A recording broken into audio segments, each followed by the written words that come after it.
On Halloween night, I discovered the unthinkable, my wife's secret affair with my best friend. As I watched her return with that unmistakable just been with someone else's look, my world shattered. Fueled by betrayal and rage, I vowed to dismantle their lives piece by piece. My meticulous plan began to take shape, from financial sabotage to public humiliation. This isn't just a story of infidelity. It's a tale of the ultimate reckoning. As the truth unravels, their once perfect world crumbles, and they realize the full extent of crossing a man scorned. This is my story, my revenge, and their downfall. I just wrote 3 checks for $100,000 each, 2 to my wife's favorite charities and 1 to mine, the Wounded Warrior Project. We give every year. This time we donated more than usual because we have enough money saved. I thought that it would come back to bite her.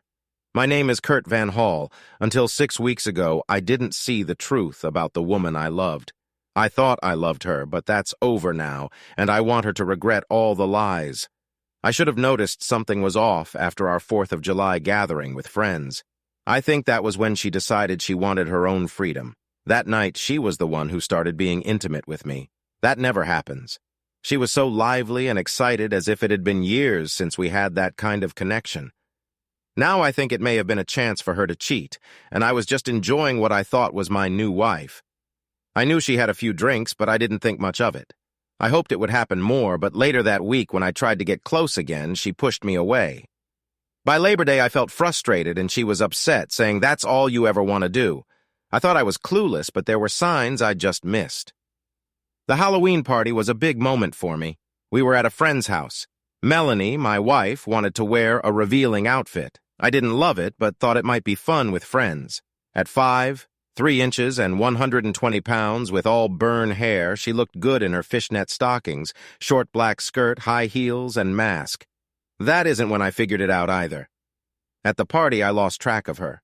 She was getting a lot of attention in that outfit. After half an hour of not seeing her, I started to wonder where she went. Then I spotted her.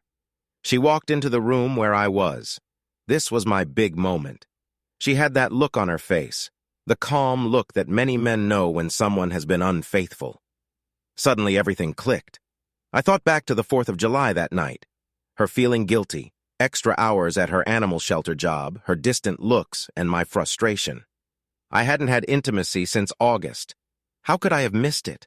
I told myself I was just naive and trusting, but who was it?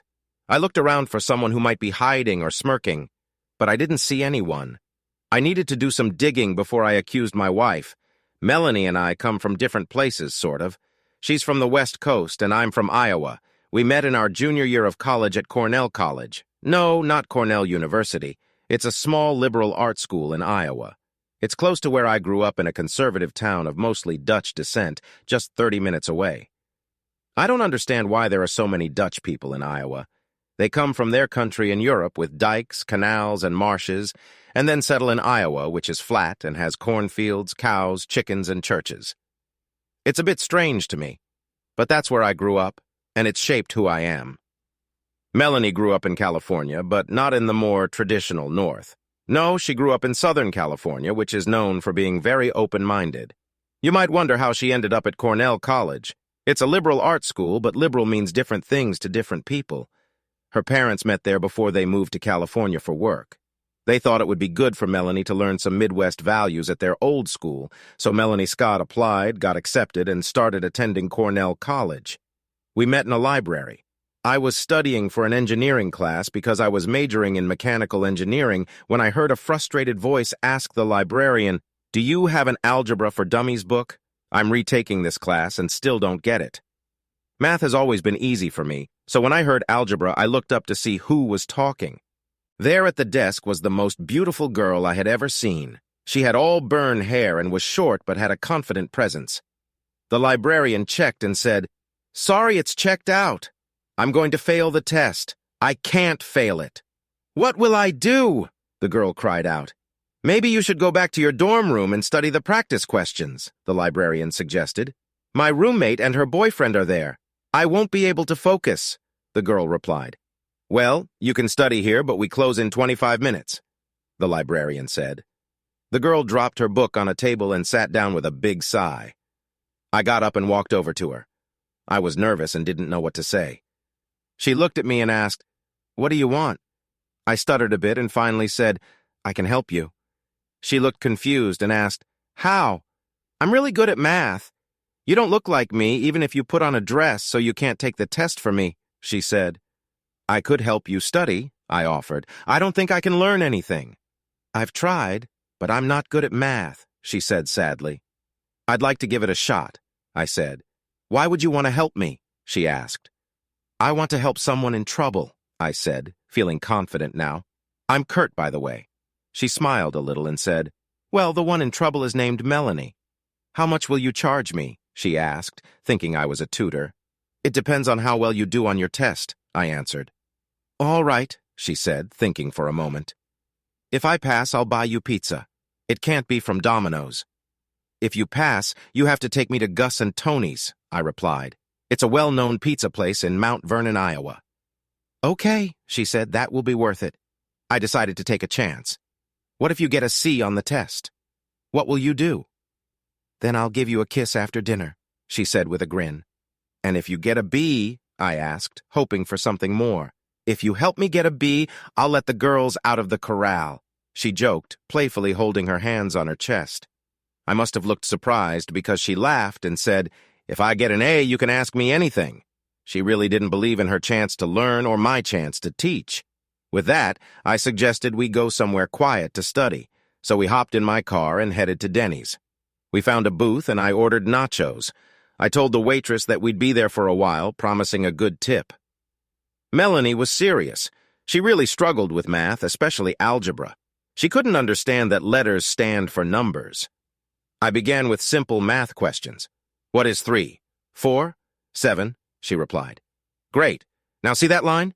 In algebra, we use letters instead of lines." "Why?" she asked, confused. "Because different letters can mean different numbers. Let me show you. I wrote down 34A. Think of A as the space we had. So what is A? A equals 7, she said. "Good. Now 3B7, I wrote. "What is B? 4, she answered. So we use different letters for different numbers. Here's another one. 3XB6. What is B now? "B is 2, she replied. In algebra, we use letters and numbers, and instead of X for multiplication, we just write them next to each other. So 3XB6 becomes 3B6. "What is B?" I asked. 2 because 3 times 2 equals 6.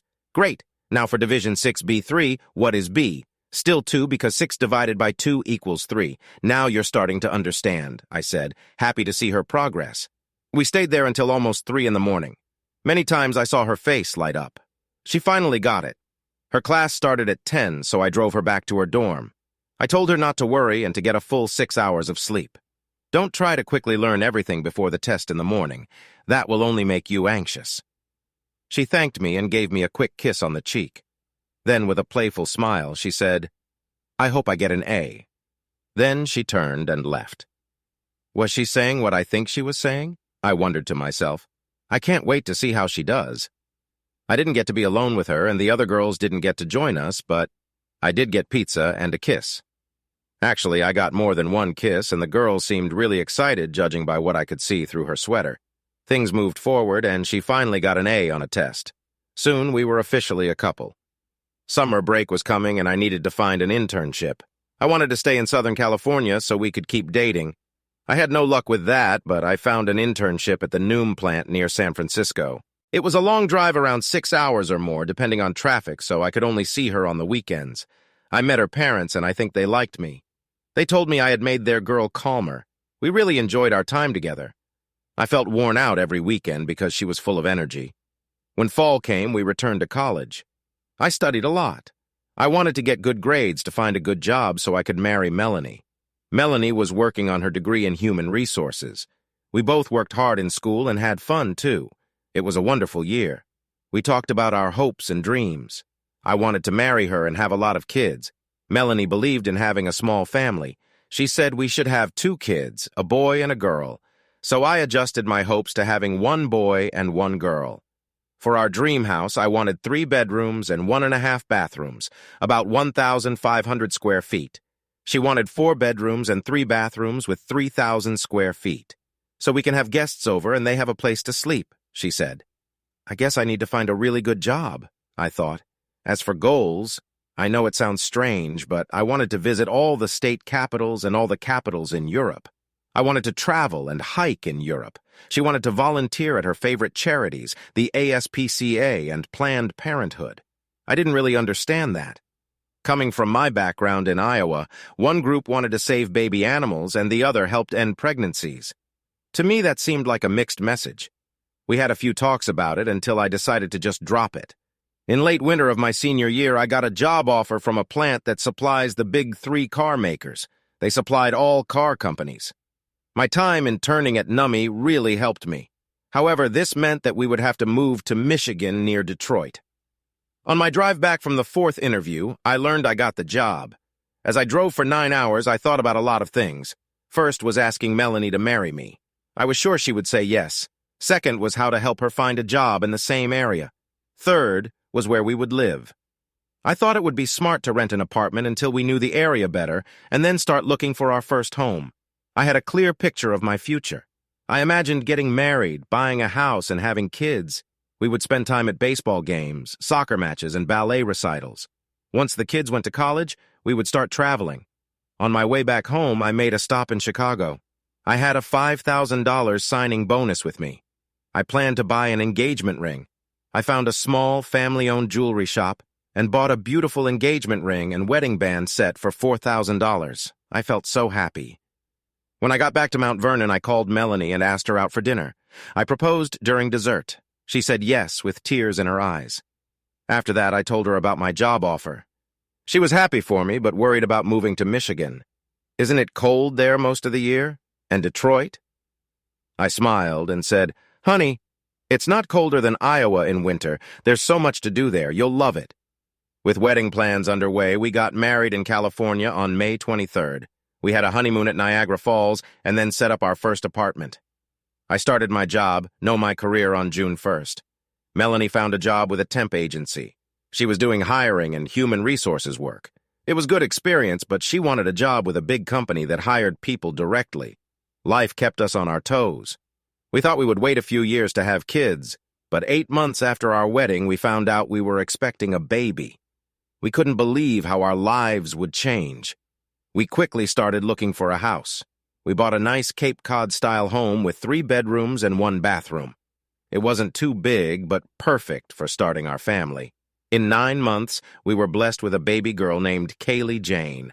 I called her KJ, but Melanie always called her Kaylee. She was perfect with strawberry blonde hair, blue eyes, and 10 tiny fingers and toes. The moment she wrapped her fingers around mine, I was completely in love.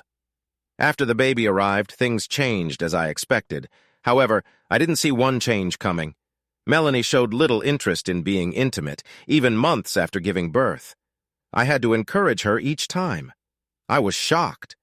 My wife, who once enjoyed those moments, no longer wanted to. We talked about it several times, but she hardly ever agreed. I wanted to try for another baby, hoping for a boy. I asked our family doctor about it, and she said it could be due to postpartum depression. Melanie didn't seem sad, though. She cared for KJ just as much as I did. We were happy outside the bedroom. I suggested she see someone about it. She went, but not happily, to a therapist who said it might be a form of PTSD. Melanie had a difficult time during childbirth, and it stayed with her. The therapist was hopeful that with more help, things could get better. I really wanted a son, so I asked her for a baby. After a while, I began to track her monthly cycle. I tried to find the best days for her to get pregnant, and on those days, I really pushed for us to be together. We did have some moments together, but no baby came. I loved Melanie, and after a few more years, I set aside my wish for a son. I focused on enjoying my wife and our sweet daughter. If I was honest, I gave a lot of my love and time to KJ instead. Melanie chose to stay home with KJ and never went back to a regular job. She just volunteered. Now, 17 years after KJ was born, we had a nice big house and a good job. Everything at home seemed fine, but I felt something was off. At the party, I waited for 10 minutes trying to figure out who Melanie was seeing. I wanted to leave. "Melanie," I said, "I feel a migraine coming on. I want to get home and in bed before it gets really bad." I was pretending and she looked upset. "Are you sure it's a migraine and not a little flu?" she asked. "I know the difference," I replied sharply. That wasn't like me. "Okay, let's go. I'll tell Susan and Jim." She looked worried. On the way home, I stayed quiet and closed my eyes. At first, it seemed like I was trying to block the headlights, but really, I didn't want to see her. If I looked at her, I knew I'd cry. She began to talk, but before she could say much, I interrupted. "Can you just be quiet and take the back roads? Fewer lights?" I was making a big show of my worst migraine ever. When we got home, I rushed to our bedroom, took off my clothes, and got into bed in the dark. Melanie walked in and started moving around. I snapped again. "Be quiet, you're making it worse." She left the room and quietly closed the door. Now I had to think. How was I going to find out who she was seeing? Should I hire a private investigator? Just then I heard her phone ring. I quietly opened the door a bit. She was downstairs, and I could just hear her talking. "No, I can't come back. Kurt is really hurting. This is the worst migraine he's ever had. I wish I could come back, but I can't leave him. Would you leave Mary if she was sick? You probably would to catch another piece of this ass." Mary. There were 2 Marys in our circle of friends. I needed to find out which husband it was. Then I heard it. "I know Jack. I wanted more time with you, too. I wanted to give Kurt sloppy seconds like the first time, but I can't do that tonight. He can hardly move. Jack Anderson." Of course, another California liberal. He and Mary moved here about 7 years ago with their daughter, Jasmine. Jasmine was a year older than KJ, but they were still friends. She was attending Wayne State University and chose to live at home to save on dorm fees. Jack Anderson. I can't believe it. He worked as a salesman for a company that supplied parts for my business. We were their biggest customer.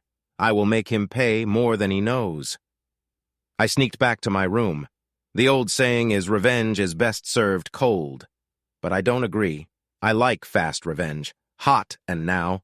I want it to happen before they even see it coming. I needed a plan, because that's what I do as an engineer. I find a problem and make a plan to fix it. First, I had to make sure I didn't see Melanie too much. I didn't know how to hide my anger from her at that moment. Tomorrow is Saturday. That's one of Melanie's volunteer days at the animal shelter. I had to wake up feeling okay enough that she wouldn't have to stay home with me. KJ, now a senior in high school, could always help me if I needed anything.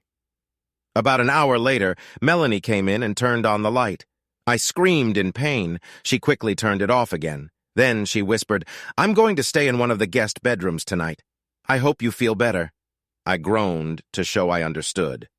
In the morning, Melanie checked on me, but I pretended to be asleep. She grabbed her clothes and left the room. After she told KJ to keep an eye on me, she went to work. I got up, took a shower, and got dressed. As I walked downstairs to the kitchen, I saw KJ making breakfast, pancakes, eggs, and bacon. "Hey, Dad, Mom said you had a really bad migraine last night. I didn't think you'd be up this early. Want me to make you some breakfast?" "That would be great, KJ. You're the best daughter a guy could have." She smiled at me with warmth in her eyes. She was my whole world now. I had to handle this situation carefully for her sake. It was her senior year after all, and she'd be off to college next year. We chatted about school, boys, sports, and more.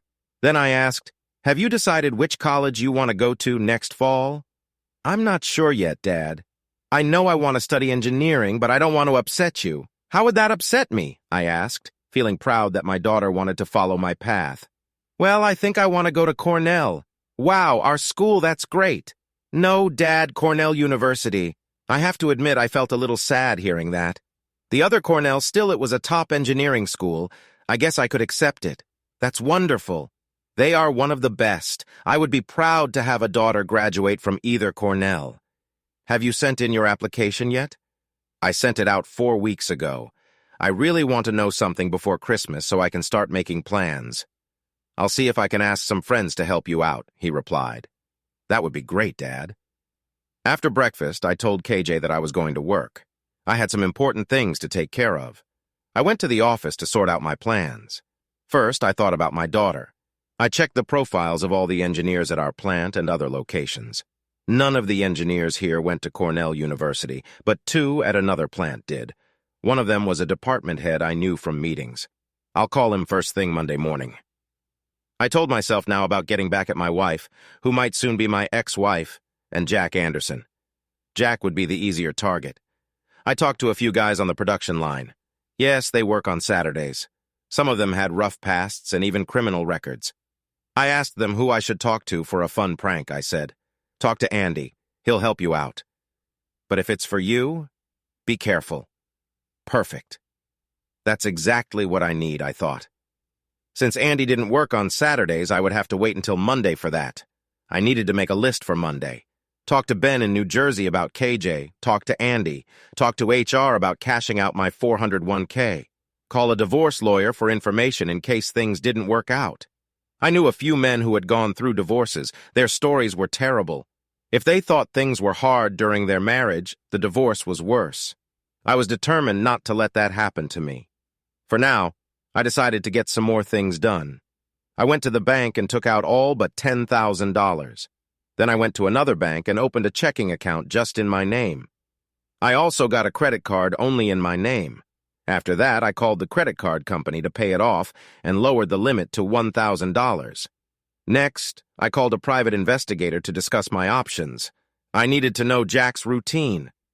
We set an appointment for Monday.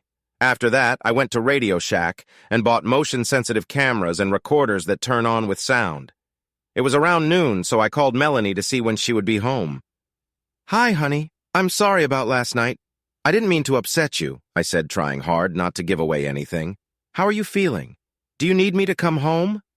"No, I'm feeling better. I'm going to run some errands and then work in the yard to rake the leaves." "That's good to hear. I'm really busy, so I might not be home until dinner," she replied. I wondered if I should trust her or go check on her. It didn't matter. It actually worked out well. I would have plenty of time to do what I needed to, so I went home.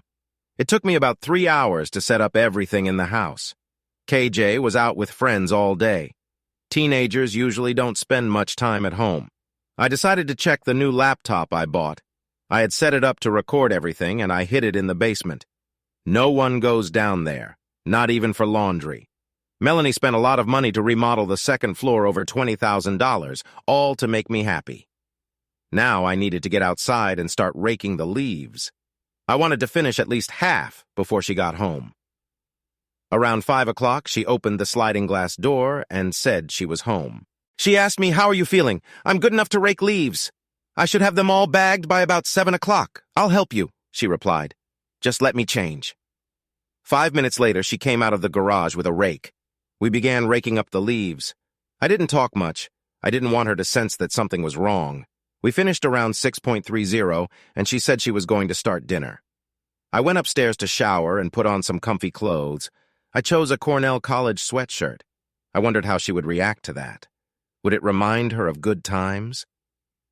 I came back downstairs as she was setting the table. "Dinner will be ready in about 10 minutes, she told me. Great. That gives me just enough time to take the bags of leaves to the curb for Monday. I opened the sliding door and stepped into the backyard. I opened the gate to the side yard and took the bags one by one to the curb. I had already filled 15 bags, and the trees still had plenty of leaves left. Back inside, I stopped at the small bathroom off the mudroom to wash my hands. Then I sat down to eat. The dinner was chicken breasts on rice with a vegetable mix. It's strange how little things could upset me now. I smiled and ate quietly while she talked about her busy day at the shelter. I only half listened, making a few sounds to show I was paying attention. After dinner, we watched TV for about an hour. Then I said, "I'm going to go to bed early. I want to try to get rid of this headache. It's not too bad, but a little extra rest should help." So by 8:30, I was in bed. I think I fell asleep by 8:45. I hadn't slept well the night before, so I was tired. On Sunday, I got up to get ready for church. KJ met me at the bottom of the stairs, ready to go. I asked Melanie if she was going, and she said, "Not this week." It was funny. She hadn't gone much since July 4th. That was another sign I missed, but I never pushed her about it. She always had a spotty church attendance. At church, the sermon was about forgiveness. I wondered, could I forgive Melanie? I kept thinking, why did she do this? Some women see turning 40 as a big deal. Was she trying to feel young again before she turned 40 in a few months? When the service ended, I just sat there. One of my friends came up to me and asked, "How was your Halloween?" I looked at my friend and said, "It was awful. One of the worst nights I've ever had. KJ then told me he came home with a really bad headache. That wasn't it, I thought. That was just a story to skip your mom. I couldn't tell KJ that. I'm sorry to hear that, Kurt. I'll pray for you, he said. Pray for the whole family, I replied. Then I walked away. When we got home, lunch was ready. We had roast beef with all the sides. Melanie had really become a good cook. At the start of our marriage, it was hit or miss. How do you mess up a simple manwich? I wasn't sure if they still made chunky-style manwich, but she made one for me, and I ate it on a bun. I didn't say anything bad about it. About an hour after dinner, she noticed in the fridge that she hadn't cooked the hamburger. We both laughed, and I told her, "Everything you do makes me happy. That was the past. This is now." After lunch, I told Melanie I was going out to check my deer blind in the woods. "Oh, I didn't know you were going hunting this year. You haven't gone for a few years." "Yeah, I think I'll go at least once." For those who don't know, November 15th is the first day for rifle deer hunting in Michigan. It's not an official holiday, but it feels like one. Many businesses closed for those first few days. It gave me a good reason to be gone for at least a day. Sunday night was back on track. I didn't start anything, so we didn't have that kind of night, and that was fine with me. I wouldn't even think about it right now for anything in the world. Monday was going to be busy. I got to work at 7 o'clock and called Ben in New Jersey. I had to leave a message because I guess department heads didn't get in until 9 o'clock there. Next, I emailed Human Resources to set up a time to meet. Then I walked around to see if Andy had a minute to talk. I found him waiting for supplies, so I asked if we could chat. "Sure, Kurt, what's up?" he replied. "Well, I'd rather not talk about it here. It's personal. Do you have some time today, or maybe after work?" "Sure, once I get the line running, it pretty much takes care of itself. I can ask one of the guys to cover for me." "Great. Meet me in my office when you can. I'll be waiting." About half an hour later, Andy came in. "What can I do for you, boss?" "Andy, you know I'm not your boss. You should be. You're the only one who knows what's really going on here." I smiled, but then frowned. I did know what was going on at work, but I didn't understand anything at home. I felt lost. I used to be different. "Andy, I need to talk to you about something important. I need you to keep it secret, okay? Nobody can know about this. Unless you're planning something crazy, like a big crime or anything, I won't say a word. I can even help you out if you need an alibi. It's not that serious, at least for most people. It won't be. I'm listening." "Go on," he said. "I am thinking about hiring a woman," he interrupted. "Whoa, I didn't think you were that type." "It's not for me, Andy. I want to get back at an old friend." "Why would you want to get him a woman if he's your ex-friend? Is he threatening you?" "No, let's just say it's for revenge." "So what are you going to do, take pictures and threaten him?" "No, I might take pictures, but that's not the goal. I want a woman who looks like a regular housewife." "Oh, I see. You want to get him in trouble with his partner. That might happen, but what I really want is for him to get an illness." "Do you think we can find someone for that in 2 weeks on November 14th? Wow, that's harsh. But I can see why you're mad. Remind me not to get on your bad side." "Do you think you can help me find her?" "Yeah, I think I can. The main issue would be getting the woman to agree to carry the illness for a week or so.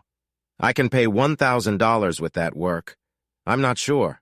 She might be out of business for at least 2 weeks. Okay, how about $2,000? That's $1,000 a week plus $500 for you for finding her. Deal. I'll give you all the details soon. You just find the woman." Andy left, and I leaned back, smiling. Now I needed to move on to the next part of my plan. As the engineer in charge of a lot of the machines, many people ask for my opinion about the plant. I keep all the business cards from salespeople, engineers, and others. I just needed to find the right one. I started sorting through the cards and picked out one from XYZ Dye Inc. We hadn't bought much from them, but that could change soon. I called the number on the card and asked for a meeting with the salesman and the maker. They were eager to come. They could be here this afternoon. I was relaxing in my chair, thinking about how my plans would work out when my boss, the CEO, poked his head in and said, "Good morning." "Oh, hi, Brad. I was just going to ask for a meeting with you this morning, but I thought I'd have to wait for Jill to come in. I have time now, if that's good for you." "Sure, that's perfect. Thanks, Brad. By the way, I heard you worked to a few hours on Saturday. Is there something I should know about?" "Well, that's kind of what I want to talk to you about. What's up? It's personal and doesn't really have much to do with work." Kurt, you've been here for almost 20 years. We're like family. You can talk to me about anything. So I shared everything that was going on. I asked him to keep it just between us, and he promised he would. I still can't believe Melanie would do that. It makes me think I should be careful in my own marriage, too. How can I help? Hi, the guy who used to be my friend is a salesman at ABC Dyes. I helped him get this job 7 years ago. I want to find another company to work with. If they can do the same work for the same price or less, I want to tell ABC we don't need them anymore, but I don't make those choices. I can help with that, Brad replied. Who will you call to take their place?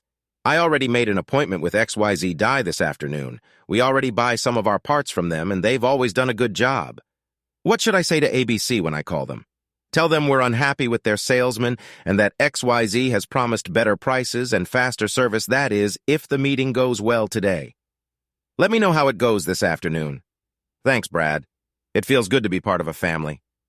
As he left, I smiled. My plans were forming. Next, I called a divorce lawyer and set up a meeting for Tuesday. I checked my email and saw a message from Human Resources. I could go see them any time before 11 o'clock. I decided to go right away. You never know what could happen in a factory. I could get a call any moment and be busy all morning. Sherry, the HR director, welcomed me and asked how she could help. I told her I had personal matters to deal with and needed to cash out my 401k. You'll lose a lot of money unless you move it to another retirement account. I know, but I can't do anything about that. What do I need to do? She helped me fill out the forms and again tried to change my mind. Before I left, I asked how much vacation time I had left. She looked it up and said I had 4 weeks plus 10 personal days. Wow, that's 6 weeks. That would help with my plans. I'd get the money directly deposited into my new checking account within 10 business days. That afternoon, the meeting with XYZ went well. They were eager to earn our business. I had asked Brad, Mr. Smith, the production manager, and a few production techs to join me. They all asked great questions, and the XYZ salesman and die maker answered them confidently. It made us feel good about the choice we were making. After the meeting, I spoke to Brad and asked him to wait until next Monday to talk to ABC. He agreed. This would give XYZ time to prepare everything. After work, I met with the private investigator. I needed him to follow Jack and learn as much as he could about him, especially what Jack did every day. On Tuesday, I met with the lawyer. He told me it could take months to get a divorce, and since we lived in a no-fault state, I didn't need proof of cheating. He also mentioned that I would lose a lot of money in the divorce. I thought, great, I have to struggle while we're married, and I'll lose even more when I divorce her. I told him I would think about it, trying to see if I could accept Melanie's past mistakes. If we could get back together, I might be better off. But if Melanie kept being unfaithful, I wanted to get divorced by the end of the year. The lawyer also mentioned that 2 out of the 3 judges who could look at our case usually favored the woman, often giving her at least 60% of everything we owned. I already knew that and was planning to do something about it. If the lawyer's prediction came true, I would end up letting her keep the house and giving her money for her expenses. That couldn't happen. I had to think. Could Melanie and I move past this? I loved her, and maybe this was a mistake she made just once. I didn't know if I could truly forgive her. I thought that if she came to me before Thanksgiving and admitted it, I might be able to forgive her. I would give her a chance to tell me, but I also had to consider she might be unfaithful again. The rest of the week went as normal as I could make it. I didn't make any moves, so there was no intimacy, which was my plan since Halloween. On Friday, Andy came into my office and asked if we could chat. I said, "Now is a great time. I'm just waiting for the weekend. I found the right girl. She's 35, looks like a mother, and agreed to get the STD, so she'll be ready by next Friday. How will she do that? It's already done. She'll be infectious, but won't show any signs yet." "How long until there are signs?" I asked. "Usually it takes 2 to 3 weeks. "Perfect," I said. "Thanksgiving weekend is when everything will be revealed." I called the private investigator and found out Jack's routine. He usually stops at a hotel restaurant with a bar after work. He has a drink, flirts with the waitresses, and then goes home. That was just what I needed. It's great when a plan comes together, and this one was working. The weekend was filled with raking leaves. Why can't they all fall down at once? I filled 15 more bags, and there were still leaves on the trees. I think some of my neighbors are sending their leaves to my yard just to see me get upset. Oh, well, it kept me busy, and this time Melanie didn't come to help. Thank goodness for small favors. On Sunday morning, it was church time again, just KJ and me with no sign of Melanie. After the service, KJ said something to me. "Dad, is everything okay?" "Of course, why do you ask? I can tell something's off. You're not acting like yourself." I didn't want to lie to my daughter, but I needed to keep her from worrying or telling her mom about this, so I told her it's just some stuff going on at work. Please don't mention this to your mom. She'll get worried, and I don't want that, especially with the holidays coming. Okay, Dad, I hope it's not too serious, but remember, we can handle whatever comes our way. I smiled at her because I believed that. I knew we had raised a strong daughter. After church, we went home, and Melanie had lunch ready. We ate like we always do. Then Melanie asked KJ if she wanted to go shopping that afternoon to get some ideas for Christmas. "Sure, Mom, that sounds fun. Dad, do you want to come? Now, you two should enjoy some mother-daughter time." After lunch, they left, and I decided to check my laptop downstairs. I hadn't looked at it yet. I guess I was a bit afraid, too. There wasn't much to see at first, but then I heard half of a conversation Melanie had with Jack. "Oh, hi, Jack. How's my dear friend doing?" I felt anger rising inside me. "Kurt's doing fine. Back to normal. He has those sometimes. I can't wait to see you again. With the holidays coming up, I'm sure I can use shopping as a reason to see you. We'll need to figure out when and where to meet. Hey, KJ just walked in. I'll talk to you later." So another secret meeting with Jack. At least it's not happening in our home. I'll have to hire a private investigator to find out more. On Monday morning, I talked to Andy and set up a meet for Friday night at the hotel bar. The plan is that my friend will pretend to be a woman having a drink to calm her nerves before going home to tell her husband she lost her job. She hopes he won't get upset. Again, they say misery loves company, and by Friday, either Jack will have lost his job or he'll be worried he might lose it. Brad called ABC Die and asked to speak to the owner. He told him we were taking our business away starting next Monday. The owner was shocked and asked why. Brad did what I asked. The owner said, "Let me look into this and call you back." He must have been very nervous because we made up more than half of their business. They needed to find new clients fast or start laying off workers. Brad got a call back and was told he would have a new salesperson who could match any quote from the competition. Brad told him to send the new salesperson over and we would talk on Wednesday afternoon. Brad asked me to join the meeting. Both the new salesperson and the owner came in looking worried. We talked, and by the end of the meeting it was clear the owner was very angry about how the previous salesperson had treated us. We told him he came in here like he knew everything would be fine, like we would never stop working with him. Still, we agreed to use them as backup sometimes. When it was time to leave, we went out the door. I called my private investigator and asked him to check the bar tonight, tomorrow, and Friday to see if Jack shows up, especially on Friday when my other plan would start. I also wanted him to take pictures. On Thursday, something must have happened with Jack. I guess he was told he lost an important account which would hurt his paycheck a lot. That evening at home, I told Melanie I was going to the basement to clean my rifle for the weekend. While I was down there, the PI called. He said Jack had been at the bar and had drunk 3 drinks. He seemed very worried about something. When I came back upstairs, I asked Melanie when dinner would be ready. She seemed lost and thought. I had to ask her again. She looked up and said, "Oh, I guess I'll order pizza." "Okay," I replied. "Just let me know when it gets here. I'm going to get my hunting gear ready." When the pizza arrived, we sat down to eat. KJ was at a friend's house, so it was just Melanie and me. She seemed distracted, but I didn't want to bring it up. As we finished eating in silence, she asked, "Is something going on at work?" "Business has been slow lately," I explained. "They are blaming it on the election and the holidays." "Do you think your job is safe?" she asked carefully.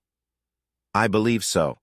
I've been there for almost 20 years, and I'm the highest paid person at the plant besides the plant manager and the CFO. I wanted to be honest, but also plant some worry about the future." "Why do you ask?" Mary called and said that Jack mentioned there were big changes happening at your plant. "Don't worry, honey," I said. "If there were big changes, I would know about it. Jack is worried about his job. Your plant has half their business. If your plant goes down, so do they. I guess I'll have to pay more attention at work to figure out what's really going on." The plant shuts down tomorrow for deer season, so only a few of us engineers and maintenance workers will be there to see how we can make things better. Maybe I can finish early so we can do some hunting ourselves. How can you think about that when we might be in trouble soon? What if you lose your job? How will we manage? I knew she would worry about this. I wasn't going to go there anyway. Maybe you should call Jack and talk to him about what he heard she suggested. I'll speak to Brad tomorrow if I see him. I'm sure you're worrying for no reason. I hope you're right. Mary is really worried, she said. On Friday morning, I went to work. When production is shut down, maintenance needs a lot of help, and I got busy. I didn't really think about anything until around 3 o'clock. I called my private investigator. He got everything ready. He said, no problem. If Jack books a room, I have one all set up with my hidden cameras and recorders. It's funny what you can do with a couple $100. Thanks, Bob. Let me know what you find. I'd like to see it tomorrow morning if that's okay. My wife thinks I'm going hunting so I can stay out until dark. I was planning to go after a buck in the morning, but I'll be back by noon. Does that work for you? He replied. That sounds good. Should I meet you at your office? I asked. Sure, let's make it 12.30 just in case I actually catch one this year. I haven't had any luck for the last 3 years, so I'm not really counting on it, but a guy can hope. Got it. I hung up and had one more call to make. I needed to call my bank to start a home equity loan. I wanted to take out as much money as I could just in case things got better. I didn't want to have any fees for paying it back early. I made an appointment for Monday at 9 a.m. I could always cancel if Melanie felt bad and wanted to talk over the weekend. When I got home, Melanie wasn't back from work yet, so I went downstairs to check the laptop. Nothing new there. I brought my gun and hunting gear up and placed them by the front door for the next morning. Then I went to the kitchen, grabbed a beer, and sat on the couch thinking about my life. A few minutes later, Melanie walked in. One last chance, I thought. Hey, babe, I got home early and thought we could reconnect. Want to go upstairs so I can show you I love you? Honey, you don't have to do that for me to know you love me.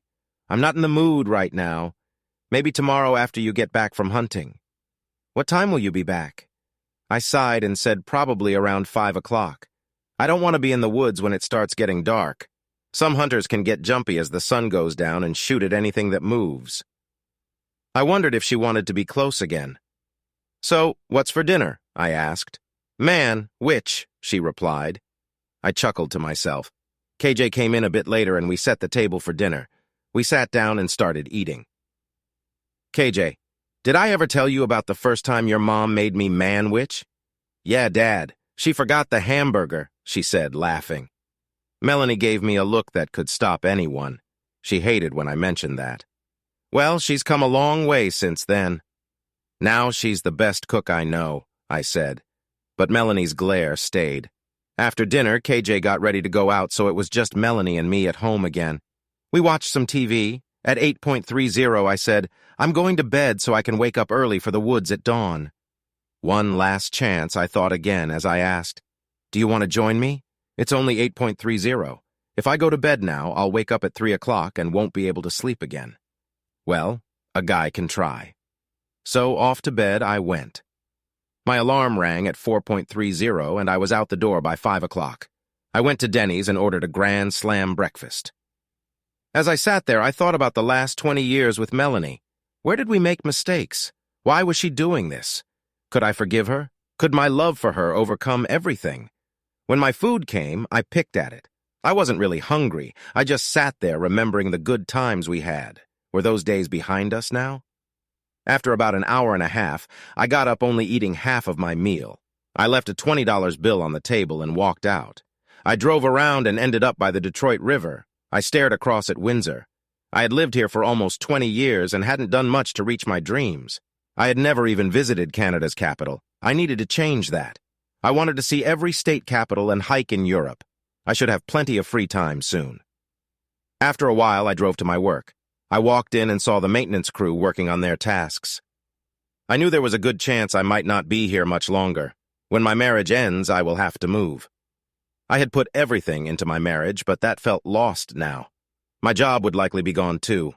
KJ would be off to college. I would have nothing holding me to this place. I sat in my office until noon. Then I got up and went to the private investigator's office. I should have known that what I would see would not make me feel any better. Just like I thought, my plan worked out. Misery loves company, and Jack was the kind of guy who would take the troubled woman who just lost her job to our special room. I wondered if he would get an infection right away. I didn't know. Thanksgiving was in 2 weeks, and I planned to be out of town on an emergency all weekend. If Melanie didn't get sick by then, I was sure she would soon after. I have to say Jack was smooth. He listened to her story about losing her job, about how her husband would be angry and might hurt her. Then he said, "You just need to feel the gentle touch of someone caring. You should never have to stay with someone who hits you."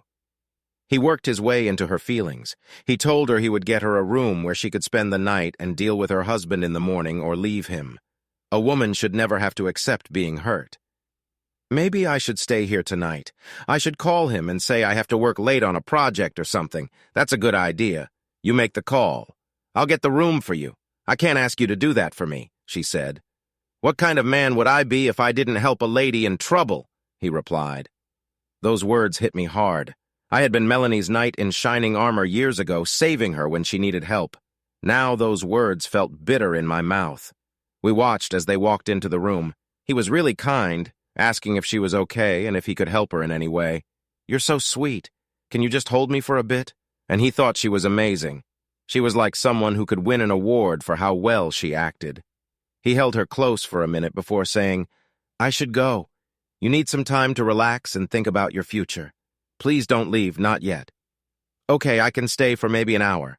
I should go home to my wife, but honestly, she probably wouldn't even notice I'm gone. Things aren't good between us anymore. I can't believe that.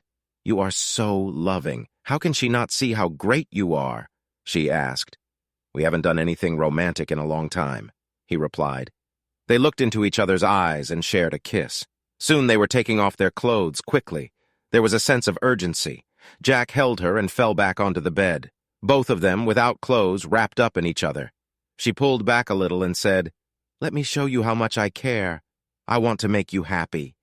Then she moved down and kissed him. After a few moments, Jack said, "Wow, you're amazing at this. How could anyone not treat you well?" Then she laid him back on the bed and got on top of him.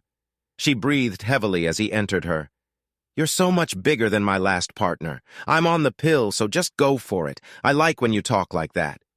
Jack said, "You have a wild side, don't you?" Jack didn't realize how right he was. Then he took over, moving her to be on all fours. "Do you like it like this?" he asked. "Oh, yes," she replied. Then he tried to touch her in another way. She flinched and said, "No, thanks. I've never done that before. Just try it." "You might like it," he said. "I don't know. It seems like it would hurt. Let me get some lotion from the bathroom. It will make it easier," he said. "I'm not sure." "Listen," he said strongly. "You'll give it a try and you'll enjoy it." "All right, go get the lotion," she said. When he pulled away and went to the bathroom, she quickly slipped on her dress, grabbed her shoes, and ran to the door. When he came out, she gave him a quick gesture and closed the door behind her. He yelled, "You're so mean!" He was angry. He had held back for too long, and now he felt uncomfortable. He went into the bathroom to take care of himself. After that, he got dressed and left. After Bob and I watched the video, we laughed. "Well, he got what he deserved," Bob said. "More than you think, Bob." "More than you think," I replied. I took the DVD, thanked Bob, and told him, "Send me the final bill. I won't need your help anymore. I have what I need." I got home around 4 o'clock. Melanie was busy cleaning the house. She changed the sheets and did the laundry. "Wow, not much going on at the shelter today. I thought you wouldn't be home until 5 o'clock. "I was going to start dinner," she said. "So, did you get Bambi?" I asked. "No, but I saw a male deer trying to chase a female deer. She got angry and ran away." She replied, "Well, I'm not sad to hear that," she said. "Neither am I." "It was fun to watch," I laughed. "I'm going downstairs to clean and oil my gun and put it away until next year," she said. "You're not going back out this season?" "You've got 2 weeks left," I asked. "No, I'm done. The fun is gone." "Maybe next year," she said. I went downstairs and put my gun away. There was no need to clean it since I hadn't even taken it out of the case. I checked my laptop to see if I had any news. I noticed her get ready for work and leave around 8:30. Then she came back at noon. It was either a slow day at the shelter or she had some free time knowing I wouldn't be home for a while. She made a phone call. I wondered if she was calling Jack. "Hi, Mary," she said. I was surprised that she seemed so calm talking to Mary. It made me think that maybe Mary knew something. She listened as Mary spoke. Yeah, it was a slow day and I couldn't stop thinking about what you said about Jack and his job. I thought to myself, yeah, right. You can't stop thinking about Jack just like you mean. She listened again. I wished I could hear the other side of the call. No, he's out hunting right now, or at least trying. He doesn't seem worried. Sometimes he doesn't get things, she said. There it was. Clueless. Maybe at home, but not here. She listened more. I'll let you know. I'm a little worried myself. Could you have Jack call me? I would like to ask him some questions. He might talk to me more than you. He may not want to worry you. I just want to know what he knows. Yeah, I bet you want him to tell you everything, I said quietly to myself. Okay, I'll call you and let you know what I find out after I talk to him, she said. I felt a little better knowing that Melanie was worried about my job. If I lost it, she would have to find a real job. I felt a bit bad about Mary being anxious about Jack's job, but there was nothing I could do about that. That anxiety would soon turn to anger towards Jack when my plans worked out. About an hour later, Melanie got a call from Jack. Hello, she answered. Yeah, I wanted to hear your voice. I would like something else, she said. Oh, is she there? Then oh, so you can't talk to me, she continued. She is so clueless, just like Kurt. Well, that answered my question. Mary did not know about her husband's cheating. So what do you know about Kurt's job? Melanie asked. No, he hasn't said anything. Yeah, I can ask him. I'm sure he'll say good things about you. Oh, he's out hunting. Yeah, that's really harsh. Well, I'll talk to you later, dear. Tell Mary I'll call her later. Bye, dear. I was eager for her to ask me to help my old friend Jack. Wouldn't she be shocked if she knew I was behind his troubles? Next week he might be out of a job. I hope she asked me to help him with his resume. Now that I guessed what she wanted to ask, I couldn't wait. I put my laptop back in its spot and went upstairs. I headed to our bedroom to change my clothes. When I came downstairs, Melanie and KJ were setting the table for dinner, which was pork chops and mashed potatoes. Melanie didn't want to bring up anything that might make KJ worried about my work, so she didn't ask the question I was expecting. I said, why don't we go see a movie together? KJ replied, I'm going to the mall to meet my friends. Sorry, Dad, you and Mom will have to see a movie by yourselves. That's fine, KJ, I just wanted to suggest it. I said I should get going. I'm meeting them at 7.30, she said. Have a nice night. Do you need any money? Yes, I spoiled her, and I plan to keep doing it. I have some. If I want something, I'll use your credit card if that's okay. Of course, sweetie. Thanks, Dad. KJ left the table and soon went out the door. You really spoiled her. Melanie said, Yes, I do, and I will keep on doing it. Next year, she'll go off to college and I won't see her much. So I talked to Mary again today. She said Jack came home upset last night. He's worried about his job. Can you say something good about him to your boss? Maybe he can speak to Jack's boss. They've been good friends since they moved here from California. I had to stay calm when I heard that. A good friend wouldn't betray his friend's wife, I thought. I'll talk to Brad on Monday. I didn't say what I would discuss with him. Hopefully, Jack would be without a job before Thanksgiving. So do you want to go see a movie or not? I asked. Yeah, but we should go to the discount theater at least until things with your job get better, she replied. Sure, grab your coat. This was my way of spending time with her without having to chat too much. We ended up watching a Cameron Diaz movie, The Other Woman. I smiled. I've liked almost every movie I've seen her in. I can't really explain it, but I feel a connection. Melanie asked what I thought of the movie. I really like movies with Cameron Diaz, I said. Other than that, what did you think, she asked. I think it was a bit hard to believe. I can't see how a woman would become friends with two other women who were involved with her husband. A man would really dislike other men, especially if they knew his wife was married. Even if they didn't know, he would still feel angry. His true frustration would be with his wife. If it was just one guy and it only happened 1 or 2 times, he might think about forgiving her. But the trust would still be broken. He would always wonder who she was with when she was late, or when she had to work late, or when it was a night out with friends. He would even worry if she had to go away for work. She stayed quiet for a moment. What they did to him was funny, though, right? I thought maybe she was trying to change the topic. Yeah, what happened was probably fair. I think the cheater got what he deserved. On Sunday morning, it was just KJ and me getting ready for church again. Melanie chose not to go once more. We had a good time together anyway. I have to admit I didn't focus on the sermon. My mind was elsewhere.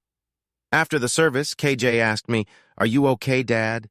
You didn't seem to pay attention at all." "I've got a lot on my mind, KJ," I said, not telling her the full truth. "There are some things happening at work that worry me. I might have to travel a bit for work in the next few weeks. Well, I hope it's nothing serious. I know you love that job." "Don't worry about it, KJ. Just enjoy your senior year and keep your grades up if you want to get into Cornell University." When we got back from church, dinner was ready, grilled salmon and all the sides. We ate, and KJ and Melanie did most of the talking. I didn't say much because I just wasn't in the mood. "Are you okay, honey?" Melanie asked, noticing I was quiet.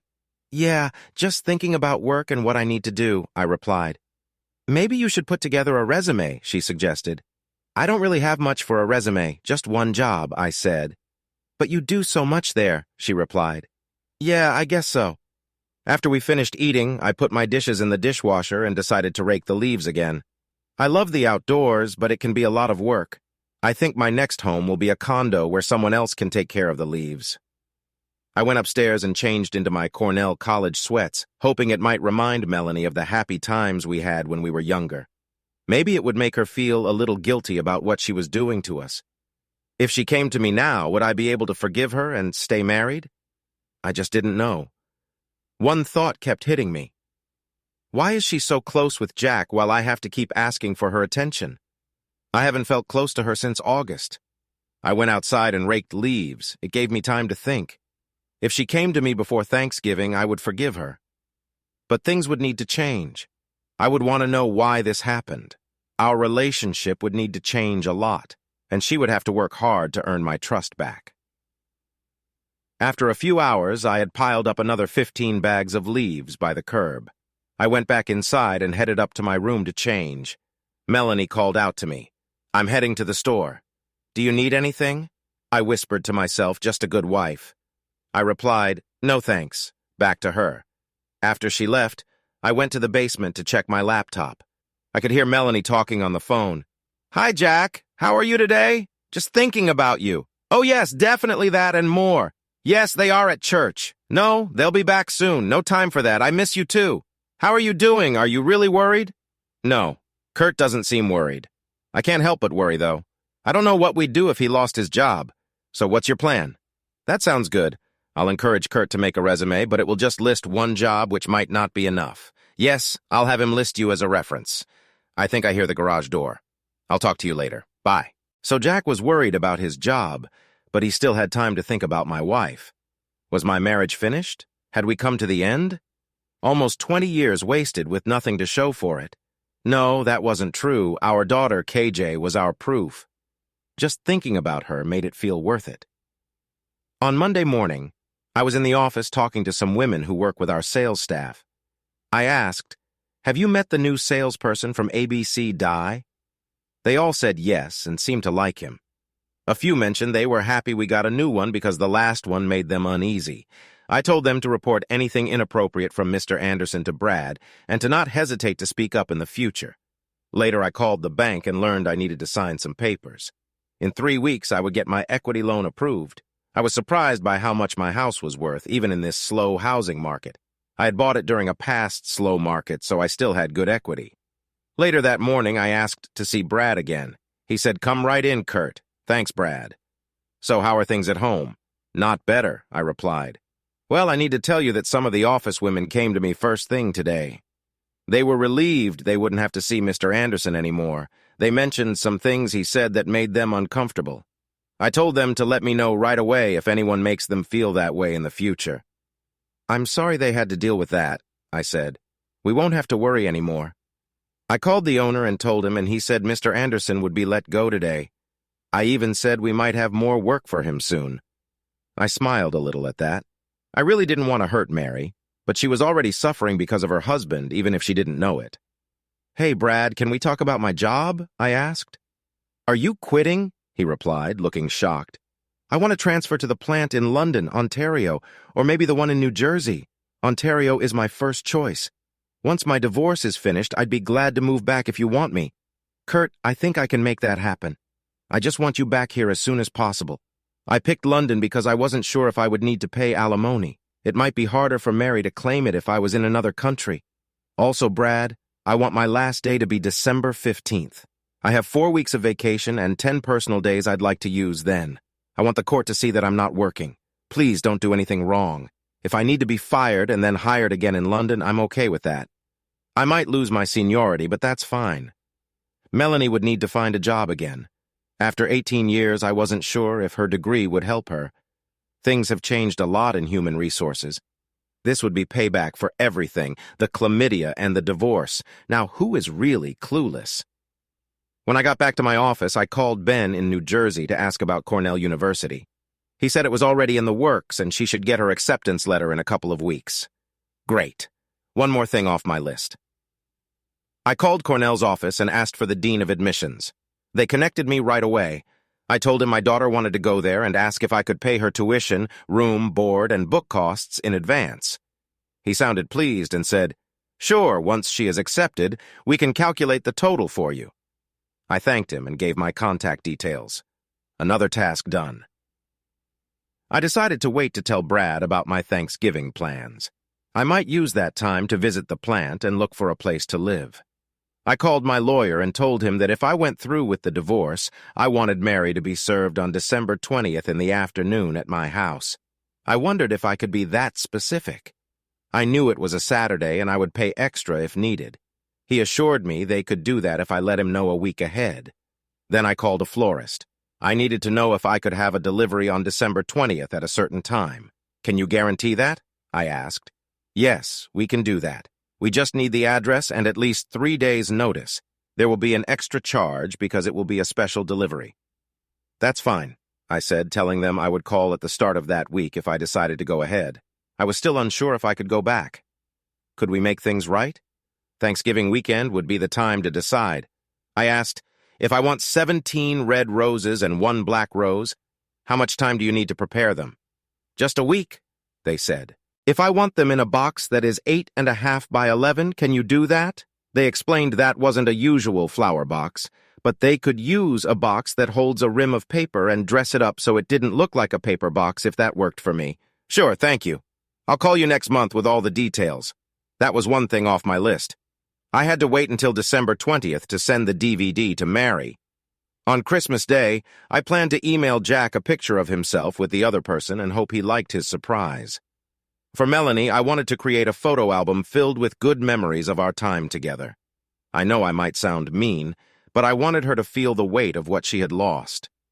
I should talk to KJ about visiting Cornell University to check out the campus. I knew she would miss her grandparents, but if I was right, they would be busy with Melanie. I needed to tell KJ that we were leaving at 4 o'clock on December 20th, but not to mention it to her mom. I guess I should wait until after Thanksgiving to tell her. That weekend would be a big test for our marriage. Would it be a chance to rebuild, or would it tear us apart? At lunch, I spoke to Brad again and asked if I could leave for the rest of the day. He said, "Sure, see you in the morning." I would really miss working with him. I hoped I could come back to work with him soon. When I got home, Melanie wasn't there. I wondered if she was at work or with someone else. I went downstairs to check the computer. There were no calls logged, so maybe she really was at work.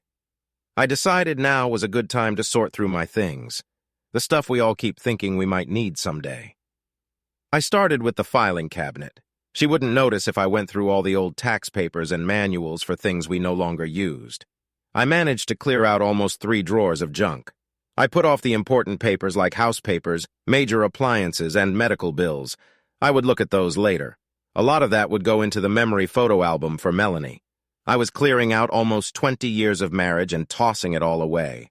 Next, I found shoeboxes filled with our photos, at least the ones from before we had digital cameras. I placed them in the filing cabinet so they would all be together when I started that project. I would also need to go through the photos on our computer and print copies, or I could download them and have a shop print them on nice paper. I wanted to make this look good, so I decided to go to the garage and sort out my tools. I figured Melanie wouldn't even notice. I packed the tools in boxes and put them in the basement. When it was time to move my things, I would have to carry them up the stairs, out of the garage, and to my car. At around 430, I thought it would be nice to grill some steaks. It was cold outside, but I loved steak fresh from the grill.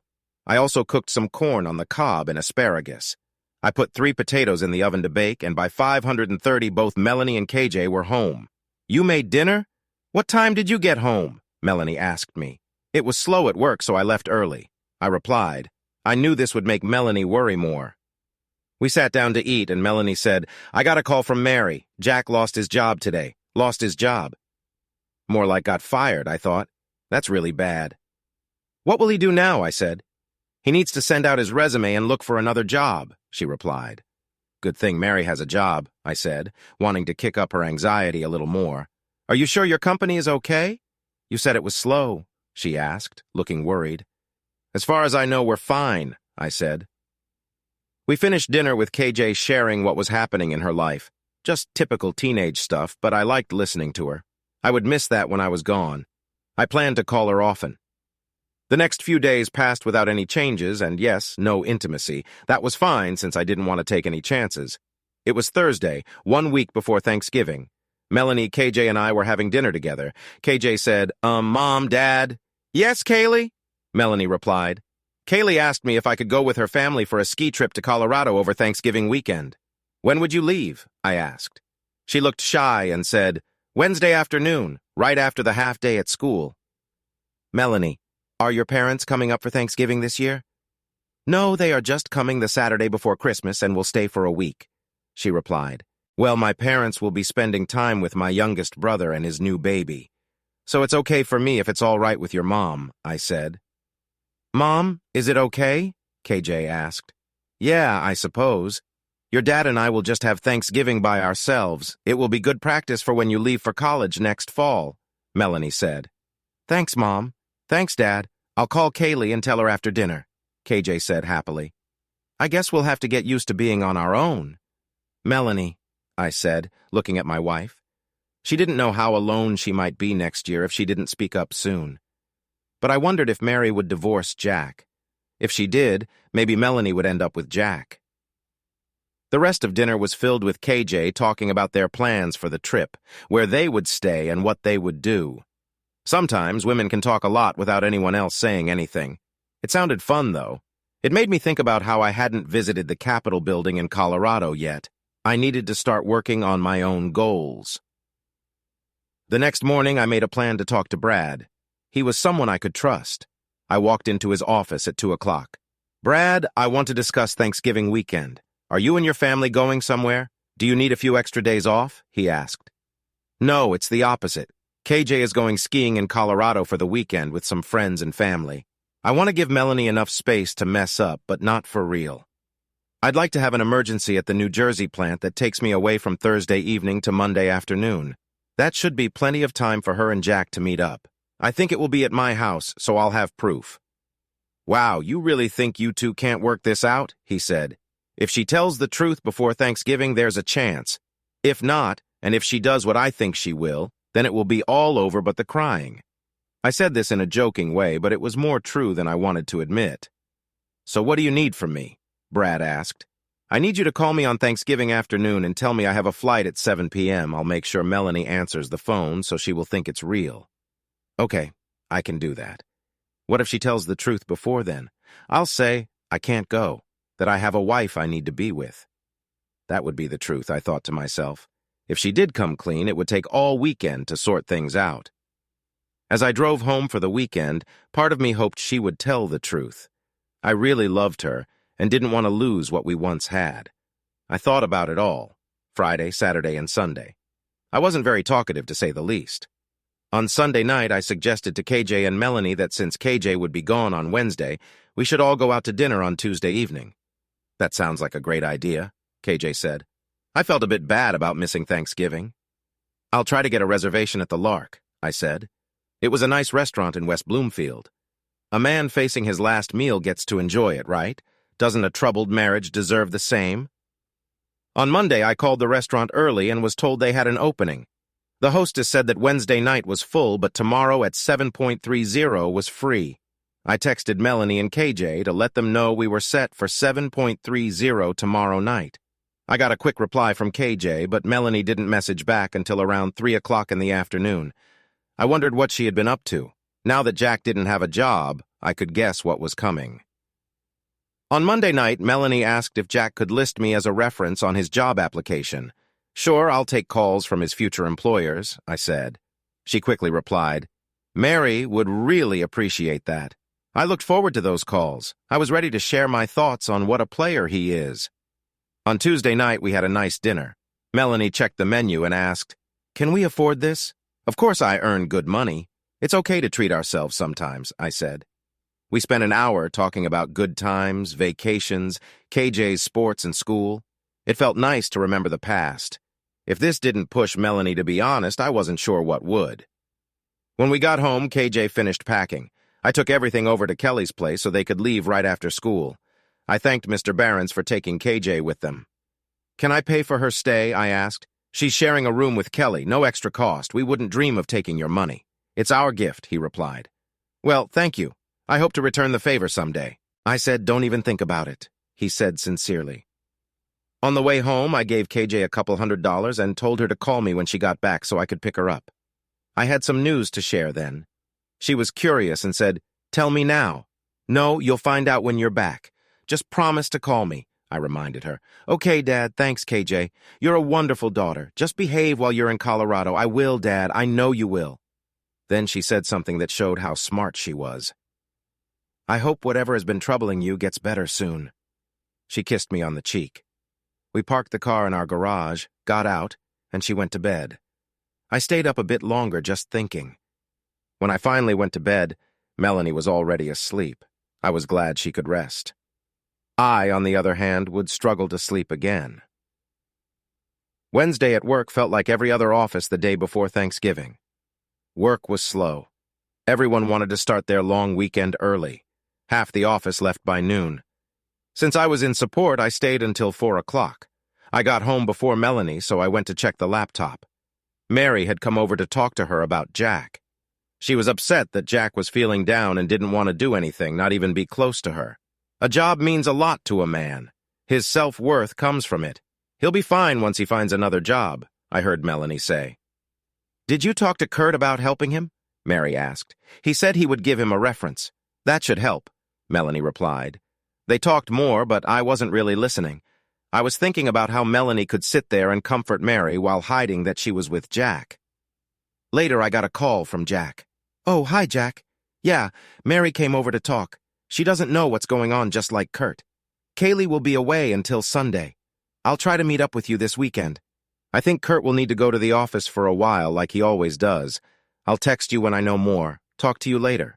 I'll give you all the time you need, I said to myself. On Thanksgiving, we made a nice lunch. It wasn't too big, but it was good. We had turkey, sweet potatoes, stuffing, cranberry sauce, and pumpkin pie. Around 2 o'clock, Brad called. I let Melanie answer the phone because it was on the kitchen counter. Hello, this is Kurt's phone.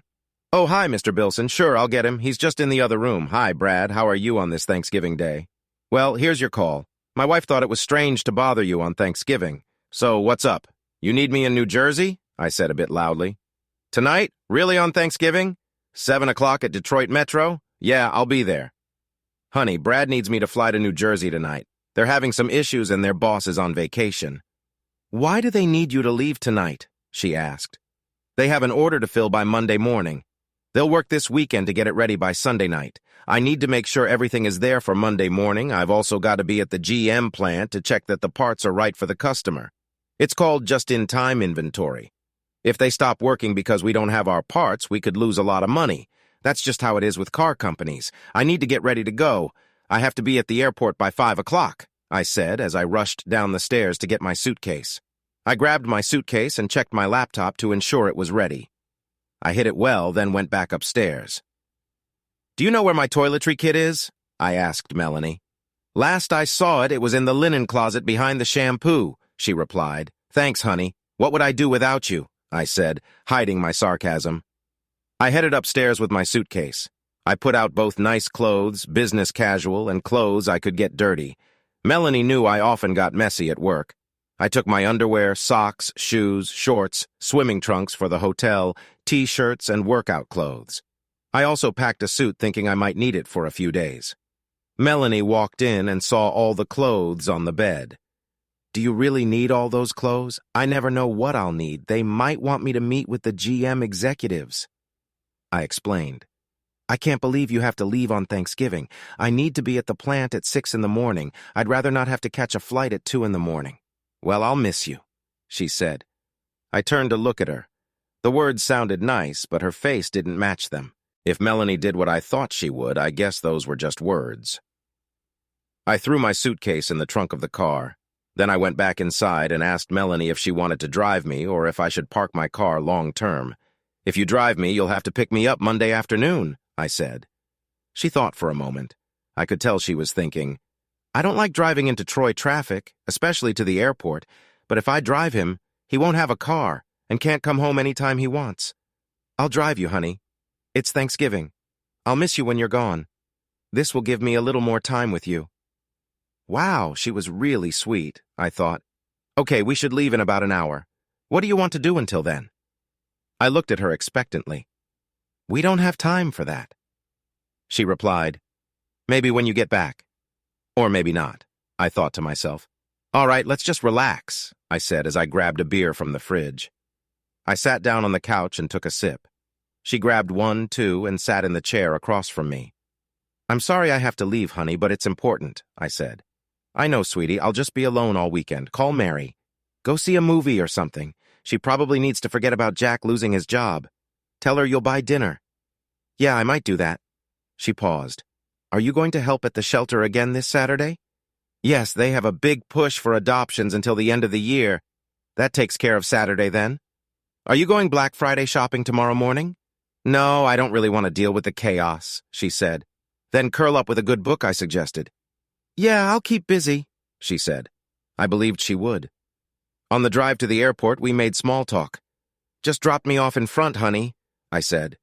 She pulled to the curb. I got out, took my suitcase and garment bag from the trunk and closed it. I walked around to the driver's side. She hadn't even gotten out to give me a goodbye hug. I kissed her quickly and said, "I'll call you when I get to my hotel." "Okay, have a safe trip," she replied. She slowly drove away. I wondered if she noticed we didn't say, "I love you." I walked into the terminal and waited in the lobby for about 10 minutes to see if she would come back, but she didn't. I went to the car rental desk and rented a car for 4 days. The prices were high, but I had no choice. I got the car, put my luggage inside, and drove to a hotel not too far from home. I wanted to watch over the house, see when she left, who came over. I couldn't sit outside all day, so I planned to drive by now and then. The rental car looked like any other car. I didn't want to attract attention. I drove by around 9 p.m. There were no cars outside and the lights were on. I noticed that the TV was playing inside.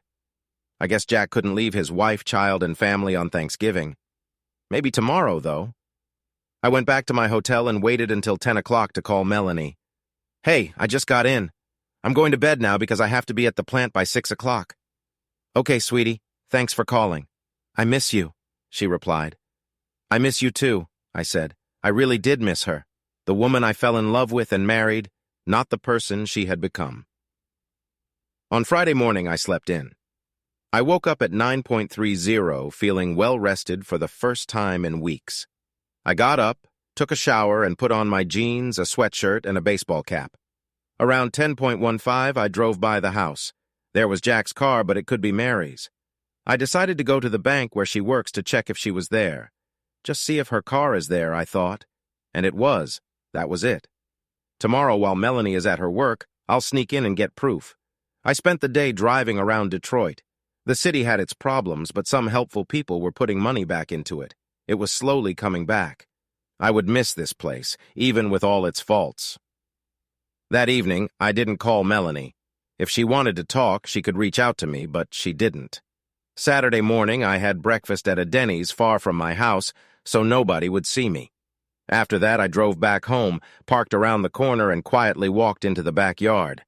I hoped no one saw me. I checked the garage to make sure her car was gone. It was. I slipped into the basement and checked the laptop. There it was. 3 videos from the bedroom from the day before. I downloaded the file onto a zip drive and hurried back to my car.